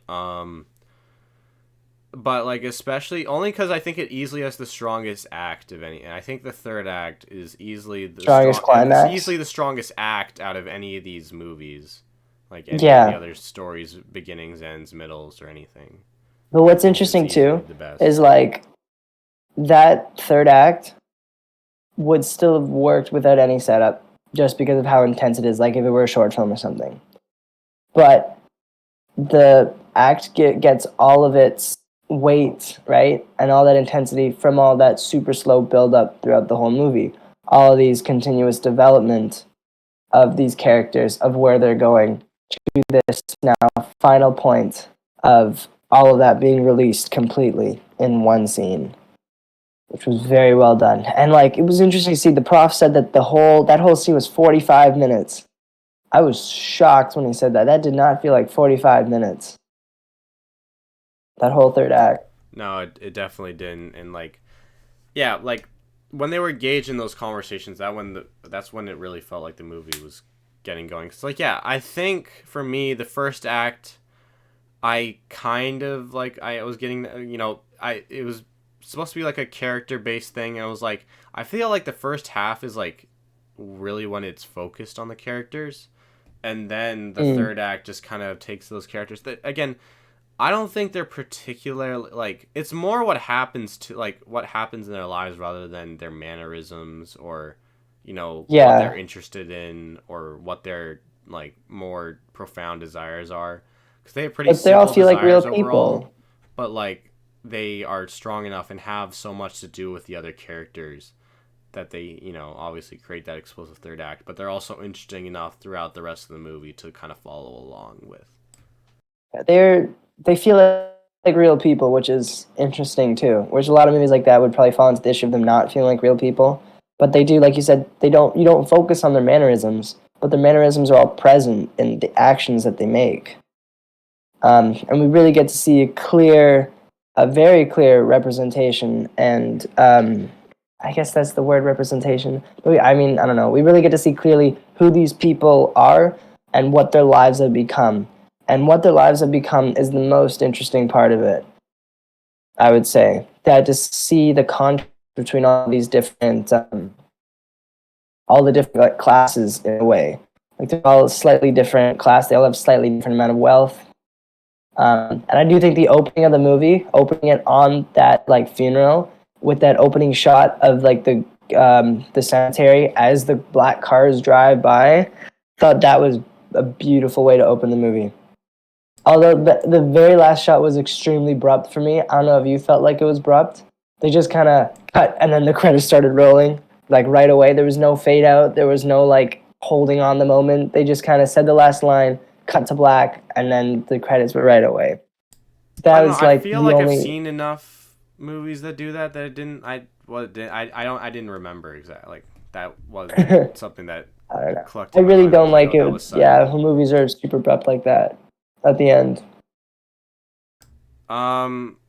Yeah. Like. Yeah. I think the beginning of this movie is also like it gets you intrigued as like what's going on here, because you see this woman at this funeral. Like you don't even see her for a long time. At first, it's just a lot of shots of just the people in general at the funeral. Yeah, But also helps establish that this woman is clearly and then we all of a sudden go to people is like, oh, okay, how are they related at all? They're not, the very least they're not of the same race, so it's like huh, what's why are going these on people here. important? Yeah.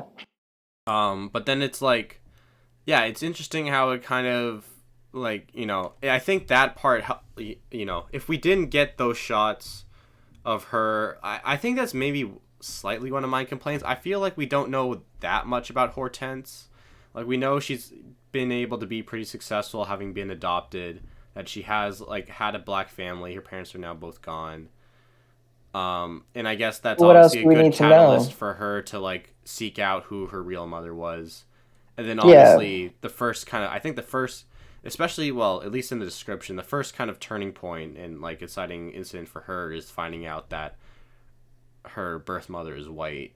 It's not obviously like the most important part of finding out that her birth mother just is around potentially, but finding that out obviously clearly defines, I think, where she's gonna go. Like I think it creates it creates a clear interest in like how all this stuff, because I think instantly knowing that they're not of the same race, you kind of figure out, okay, like what happened here exactly? Like why is there so much confusion in this whole situation? Why is it like seem so complicated? And that only gets like kind of more like it doesn't get fully revealed. I don't think they make it very clear how she got pregnant with her at that young age, right? I don't think I'm they not say that sure if they explicitly at least. implied, like her and some guy didn't quite, do the deed right, or if they implied that she was abused and assaulted. Like, I feel like um, it could have been important, but at the same time, if she was assaulted, especially at the time, it would make sense that she didn't say anything. Yeah, So, I think it kind of leans towards that, especially with, her insistence on that she doesn't want to hear it, and they decide to just let it yeah. be. Even though it seems like kind of the opposite, it somewhat contradicts the end, where it seems like everyone's just throwing out all the stuff about their lives, throwing out all the secrets and lies that they've been hiding away. And that's one that isn't revealed, which seems somewhat contradictory, but then again, it's like, I don't know, it's that important necessarily to know the explicit details of that. And you can also kind of imply that maybe she would be learned later, but obviously it seems like they had too much drama for one day. Hmm. I do find it interesting from like the discussion in class, and also the what do you call it? Just the fact that like whenever they say the movie title in the movie, everyone goes crazy. Right? They said secrets and lies in the movie, and everyone like blew up. And I thought, I thought that was pretty funny.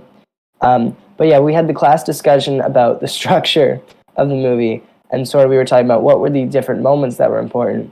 And I thought, for being a movie that our professor said like doesn't have a clear structure and is very like he didn't say experimental, but the way they went about writing it was sort of an abnormal way of generating the story, and that the structural elements and the beats were not as clear. But I thought that this movie had crazy clear moments of when which thing happened, and like what was the midpoint and where the act three started. Like it was very clear, especially as I mean, I definitely would say I have more knowledge than I guess the average person about that sort of structural, like when those structural beats should happen and what should happen at them. So like when one person commented, I don't remember who said it, but remember when they said something about the when the barbecue started, that was when the midpoint was. Yeah, yeah, I would agree Yeah, with that. That's because pretty like that's very clearly late in the the movie. third act, I'd say. Yeah, I that was the think you third may act. agree. The midpoint was definitely when they met, when Hortense met her mother, like in that train at the sub. Was it subway? Yeah, the underground at that station when they met. That was like snap, boom, midpoint. You can't go back from there. Everything leading up to that moment is now not everything leading up to that moment, but now after reaching that moment of them meeting, time you can't go back to what was before. Yeah, and like from there, there's like not especially as much conflict at all because like once they meet, they kind of realize that they like hanging out with each other. In some ways, it's almost a resolution for Brenda's conflict, or that's not the character's name, Cynthia. Cynthia, yeah. As she like she seems like her relationship with her daughter is falling apart, but now she gets to connect with her new daughter, who it seems in this sort of non-domestic scenario is a lot easier to get along with because they kind of like while they obviously still have that like mother-daughter relationship in some ways, they're more like kind of just random friends, but they're obviously Yeah, they're connected both by adults, yeah, right? they're both So it's adults. not like They're raising a like kid. going like they're going out together. It's not like they're living together. There's a lot of things that aren't familial about that relationship, but and that's why it's somewhat convincing that they can say that she's like a work friend, and their Mm. relationship is kind of like that of work friends for a long time. But then obviously Cynthia eventually kind of confronts that like I can't pretend like that this is what's going on for that long, and that explodes into the rest kind of it is, I'd say, the climax, and it's like all of what happens after that is just the downfall of what happens after she reveals that information. Hmm. Um, I do find it also interesting, personally, with the Cynthia's character. I stopped liking her after that midway point.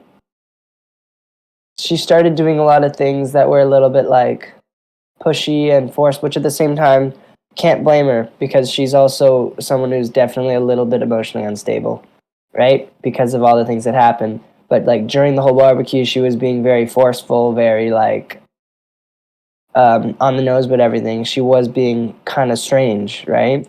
But then it definitely paid back right at that moment when she revealed the truth because it was like, of course, she's now going to act this way. She knows stuff that everyone else doesn't, and to them, it's very strange. Why is she acting like this? yeah, But yeah, that was a little unsettling for me, which I think was the point.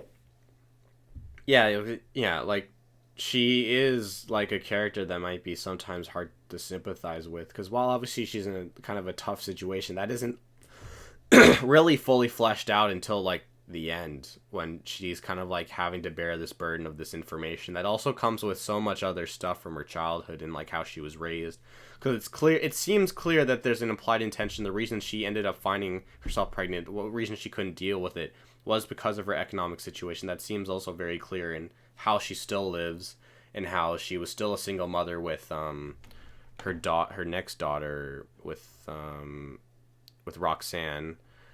And so that becomes kind of how, I don't know, I'm losing my train of thought here. But that relationship kind of implies like how different her new relationship is with her other daughter and reveals a lot about her past that she thought like while they're somewhat still present, they become even more alive to her by meeting her and then Mm.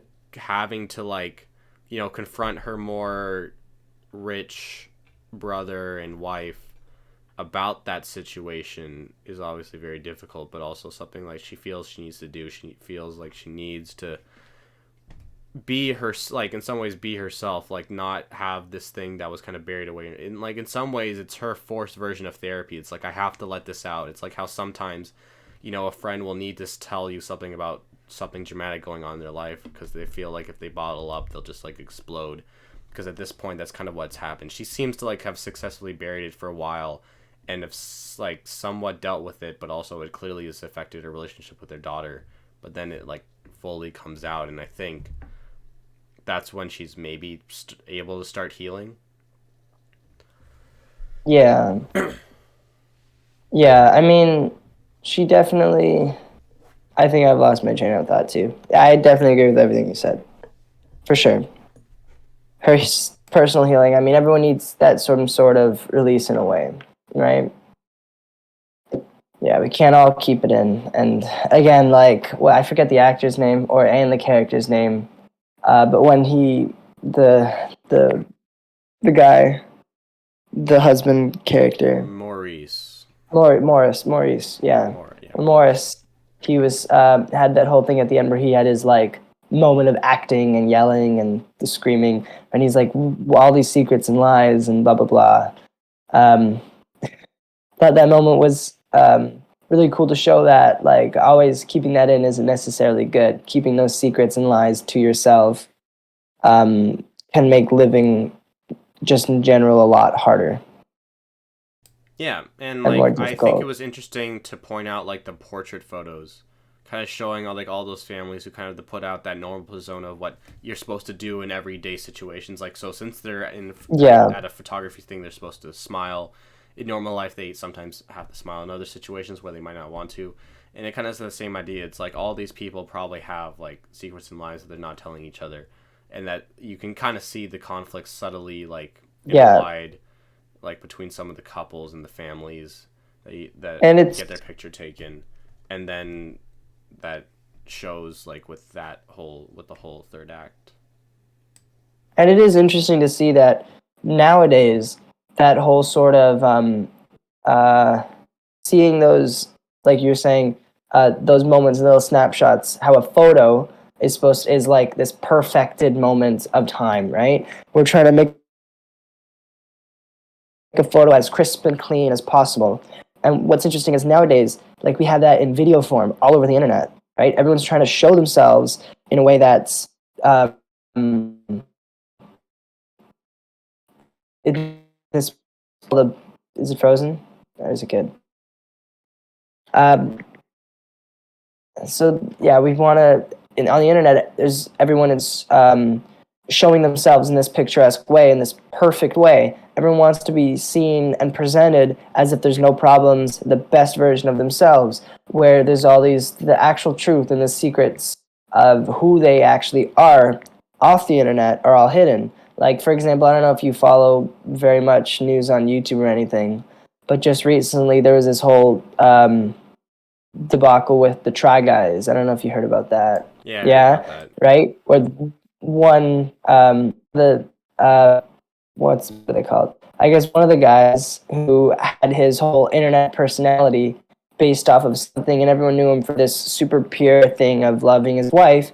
And he goes out, and in his real personality and his real truth of who he is, he goes on and cheats on her, right? Which, of course, is very jarring, but at the same time, um, that sort of not back and forth. What was I going to say? Um, Lost my train of thought there. Um,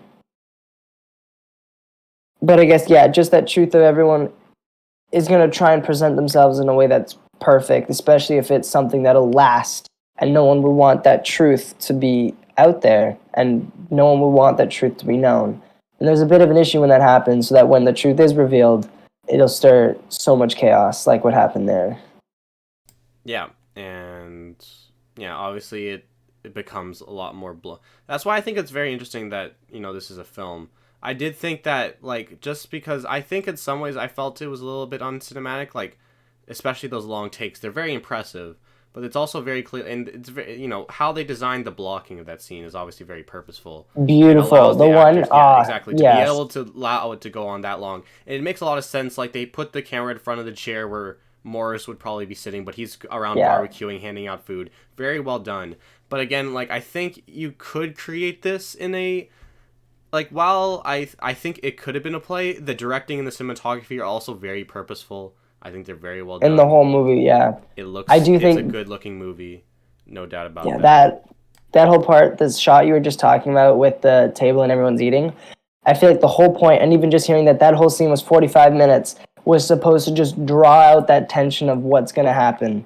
Right? The fact that they're not cutting between everything and they're not building intensity at all, they're just showing normal everyday action, and they're just holding as if we're just there, and they're not cutting anything, they're not altering anything, just makes that sort of tension and the concern of how's this going to play, what's going to happen, last longer, which I think is Yeah, and you see that was that a kind very of well. with the defining midpoint of the first conversation that Cynthia and Hortense have at that Subway diner, sitting side by They don't side. cut there either, right? Yeah, Yeah. no, there's no. I'm pretty sure there's no cut there either. So it's very impressive acting across the board. Obviously, I think people complain that Cynthia cried a little bit too much, and I don't know if they do perfectly justify how much she cries, but I think there's clearly enough there, especially by the end, to see why this whole movie she's been so emotionally fragile. I mean, she's got a lot going on in her life, and her life is kind of not in the best place. So I feel like any little thing that'll put stuff out of array, and especially because the fact that you have a daughter who comes to find you is not such a small thing. I feel like her exploding like that isn't very out of the ordinary. Yeah, no.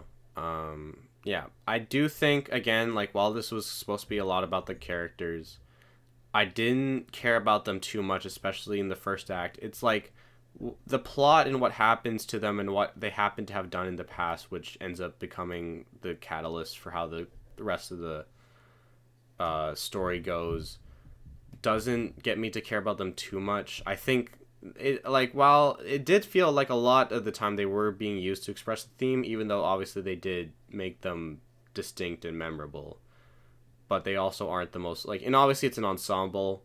They don't have all the time in the world to like make these characters too deep and like give specific details, but they also keep it very much in the moment and like keep like they never try to like derive from like the structure it has by like trying to cut back to flashbacks to show of like what happened to some of these characters in the past.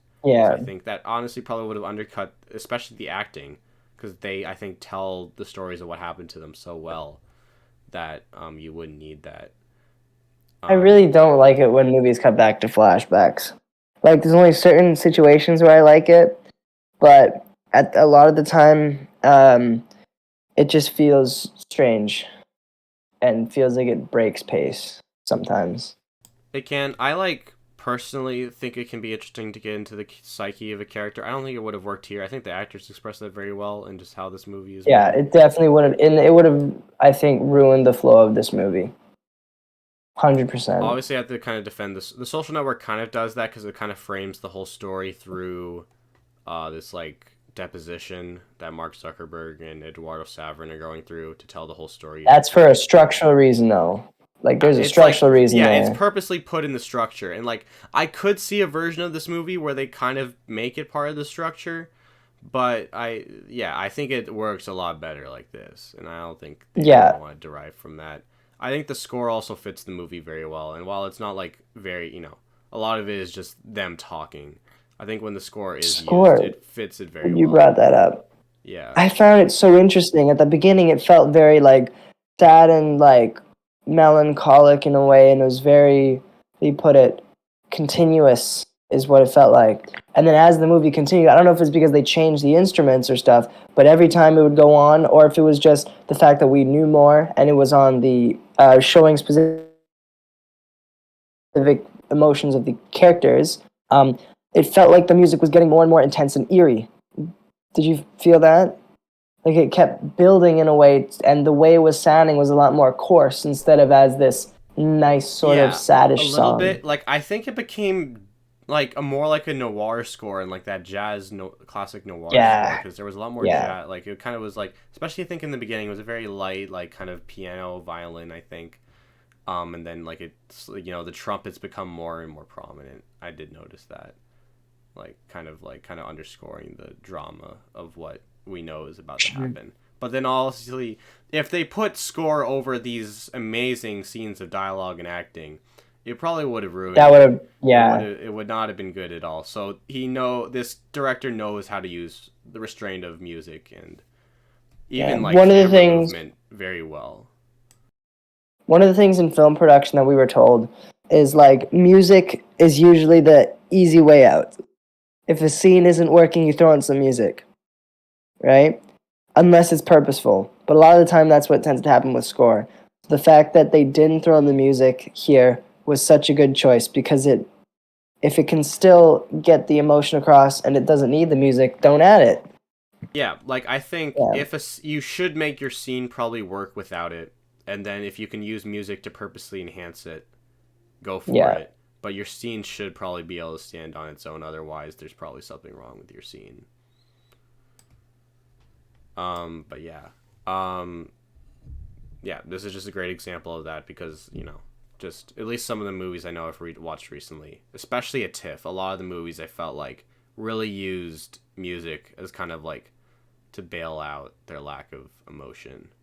you said they were very like they're all kind of right? Like they were all fine, right? The ones I'd seen before, like when I was talking to you that day about them, and some of them had that problem. I did see some better ones after that. Some of Okay, them that's also good. still did have that problem. At Of least using the music where like it felt lack of really emotion. unnecessary. Oh, okay, yeah. Yeah, like there was already enough like there was one Women Talking was one movie where I thought the actors and the dialogue was doing all the emotion it needed. To add the music on top of it in the way that it did was very unnecessary. Hmm, And also just some of the music I just didn't like that much, even though it made a little more sense in a couple other scenes. that makes sense. But yeah, I'm just gonna quickly. I think that about wraps it up. I'm gonna quickly read um a couple of reviews from our fellow students just because I think it was interesting just to see what they thought of it quickly. On which? On Secrets and I'm Lies? not gonna say their names just because I don't want to, randomly call them out. But one Yeah. of them said, gave it a 3 stars on Letterboxd out of 5, so like a 6 out of 10. Okay. And said, British Parasite except without the class stuff. Yeah. I don't see that Well, personally. I think really. yeah, without the class stuff and without the twist. There is some class stuff in here. Like there is a clear conflict between Cynthia and her brother because of their difference in economic status and how it seemed like he got most of the inheritance and and then his wife had been like spending most of it just on nice things, even though she doesn't really do much. One of them gave it a 2-star rating, so a 4 out of 10, saying, "This movie is ass. I don't want to see 2.5 hours of people crying, experiencing misery. Sure, the acting was good. I'm glad we can agree about that. The story was mediocre at best, but it was super painful to get through. I could get the same experience as I did watching this movie by stabbing myself with a fork and slowly pulling it out." I mean, sorry you feel that way. It's interesting. I like watching movies that will make me feel sad. Yeah, Like I that kind like of thing. if I can connect to a movie personally. I didn't particularly Yeah. do that. It kind of represents that in the score, but I cannot deny this is a really well-made movie. And yeah, I don't know. Like maybe they just like movies that are more fun. This person likes not a fun escapism. movie, I'd say. Yeah, it's not. This is I wouldn't really call a it fun. movie. This person definitely likes escapism. Those kinds of they'd like the Mario movie. They are gonna like the Mario movie. They're gonna like the Mario have movie. on their favorite films, for context, Back to the Future, Wreck-It Ralph, Goodfellas, and Rango. You're like Goodfellas. Goodfellas is on that list. Can you say it one more time? What was the list? Back to the Future, Okay. Wreck-It Ralph, Yeah. Goodfellas, and Rango. One of these One is of not those- like the others. Yeah, I was for about to say sure. that too. One of these is not like the other. Huh. Okay, yeah, they're gonna like the Mario movie. They're probably gonna like the. They gave Meshes of the Afternoon a 1 out of 5. They gave Double Indemnity a 4 out of 5. And what did they? I don't know. Let's see what they gave Wizard of Oz. They probably gave Wizard of Oz a 8. No, they gave it a 6. They gave it a 6 out of 10. Interesting. They They gave like Bullet Double Train a Indemnity 9. more. I don't know if you saw Bullet Train, right? Yeah, I like that. That movie was fun as hell. All right. What did they give it? They gave it a 9.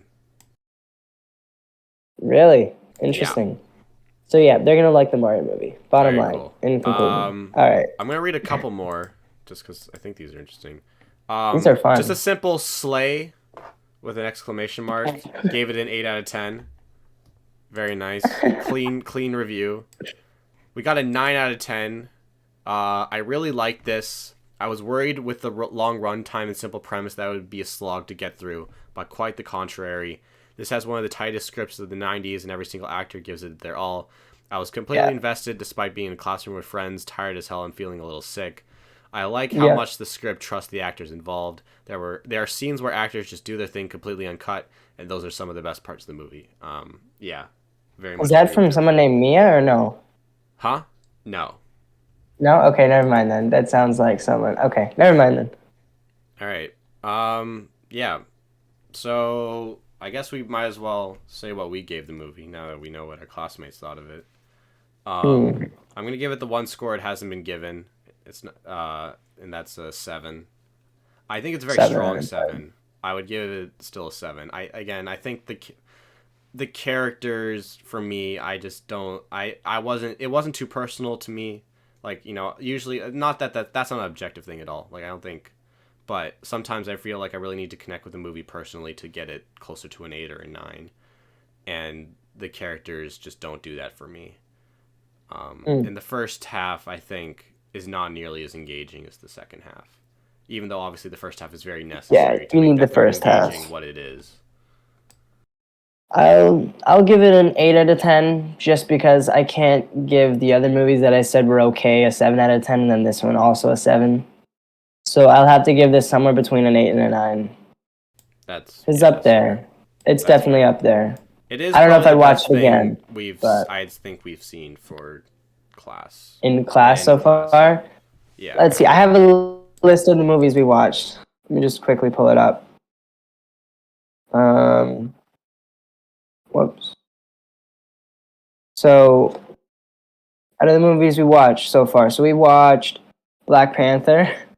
We watched. I mean, in filmmaking, we watched our directors, not the director, our prof's one of his movies. But I know you probably. I don't think you were there. We watched The Wizard of Oz. We watched Run Lola Run, Double Indemnity, and Secrets and Lies. I actually think this one, I think, as a movie, was the one I liked the most, like as a fiction drama, out of all the ones we watched. But I think the one that sticks with me most is Run Lola Run. Thing is, I didn't end up watching that. I just Okay. neglected to do that because I was caught up with doing other stuff and watching just The Wizard of Oz, so I didn't end Yeah. up. Do you want me to send you a free link where you could find, or unless you could use Criterion, you could probably use I can use Criterion. I know I can use the Criterion. But I think that one's the most experimental of the ones. Actually, no, it's like it's somewhere it treads the line between Meshes of the Afternoon, and Secrets and Lies. It does sound like something I'd be into because like I really like Uncut Gems and Good Time by the Safdie brothers. I feel like they probably took a decent amount of inspiration from this from Run Lola Run from the sound of it. So it's probably not as experimental overall, but I'm looking forward to watching it. I tried to watch Uncut Gems. I couldn't get through the first after half an hour. I need to go back to it, but like I couldn't. It is a lot. I'll give you that. There's a lot. Yeah, I don't know. I love it a lot. I think it's a great movie. Yeah.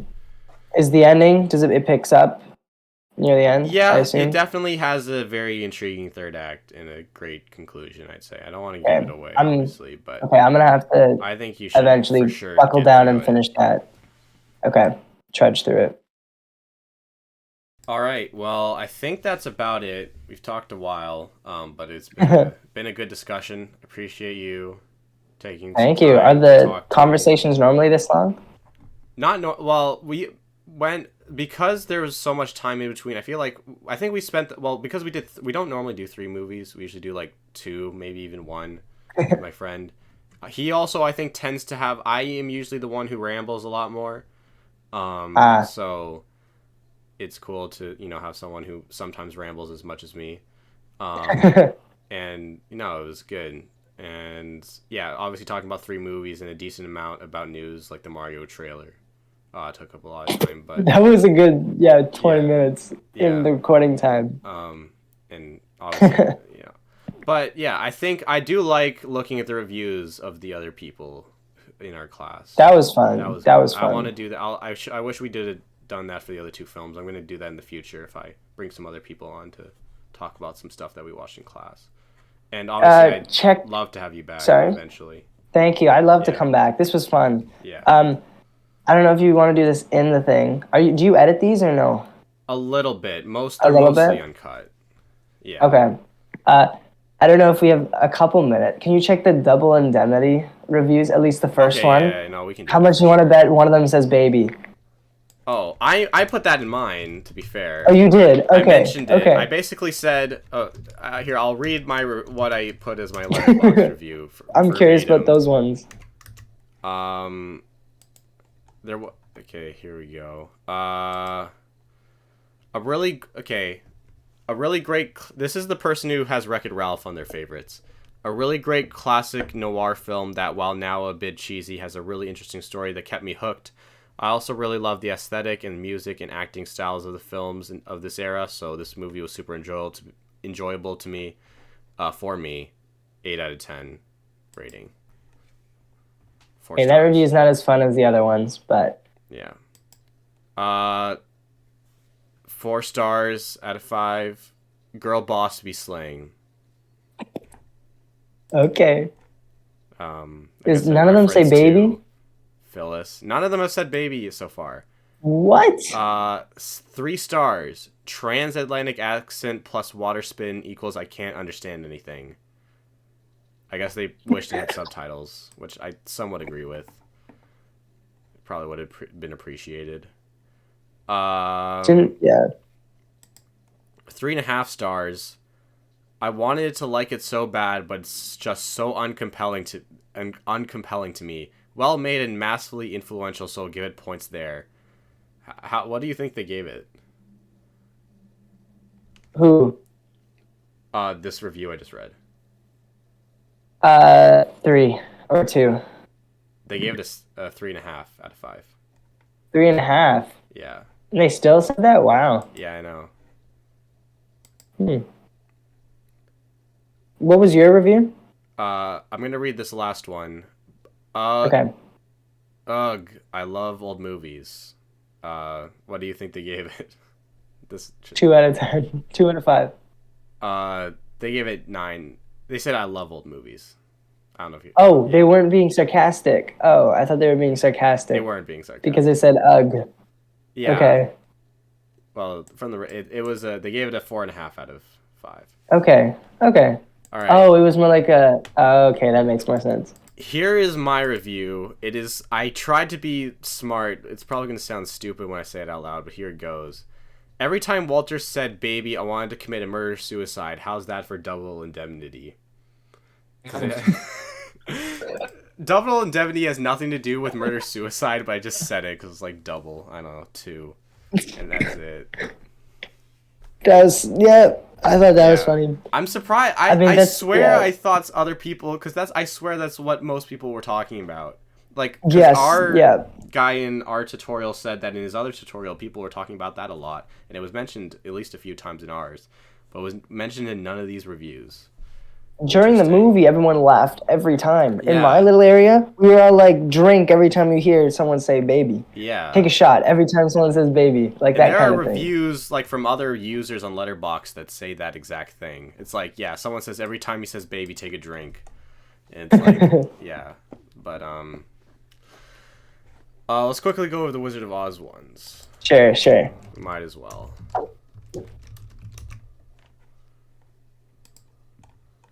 Alright. I like to think of myself as the kind of person that can still enjoy older films despite their being dated and surpassed by newer ones. Okay, surpassed. Interesting use of that word. But I found myself getting bored and disinterested with this one. It might be because of the fantasy aspects of the movie aged quicker than other movies of this time that are more realistic simply due to the evolution of filmmaking techniques to make audiences believe the world. The story just seemed a little too simple for me and the characters were a little one note. Despite that, I can still acknowledge the great impact of this film, and I still enjoyed some of the songs. What do you think they gave it? 3.5. They gave it 3 out of 5, yeah. Yeah, okay. Alright.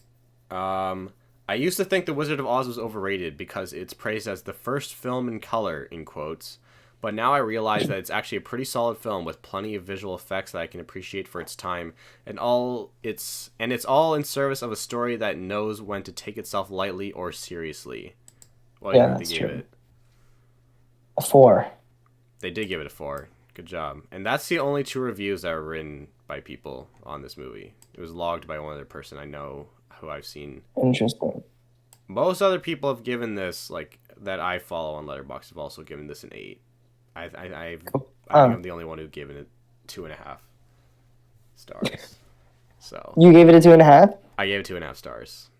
Interesting. So 5 out of 10. Yeah. Anyways, all right, that's good. I'm gonna definitely do that with everyone else I do this with. Doing the what you just did, the reading the reviews and stuff. Yeah. That's a lot of fun. I think that would be a fun game, honestly. And then guessing. Yeah. Yeah, I'm gonna keep doing that on. Yeah, I might do that with. It's also fun just to know that they're in our class, and like I'm not even. I might end up meeting these people because it does say their names, so it'll be interesting. I don't think I know anyone who I've identified as logging stuff on Letterboxd who's definitely from our classes, but. It'll be interesting to see if I actually meet them. For sure. Do you need to do like a wrap up? I think we kind of interrupted that. Sorry. Yeah, no. Like, there's nothing specific. Like, normally I would talk with Aiden about what we want to talk about next time. Mm. And I definitely, again, like I said, I definitely want to have you on in the future. I probably will have someone else come on to talk about once I don't know, we have reading week, so we're not going to be watching anything specific for class. So I might be doing a couple episodes with him, and then once we see a couple more things, 'cause I think we're seeing Moonlight next in film art, and then I don't know if we'll. Okay, I haven't seen that yet. I'm excited. I've been wanting to Yeah, see it for a no, while. I'm looking forward to it. So I think I'll talk about that with someone probably. Cool. But yeah, yeah, this has been a good conversation. If somehow you've watched this long, thank you so much for listening and watching to us ramble. This is Dead Film Critics Society. I'm your co-host Daniel, and I'm here with Sebastian, who is from my school, and we'll see you guys next time. See you guys. See you guys.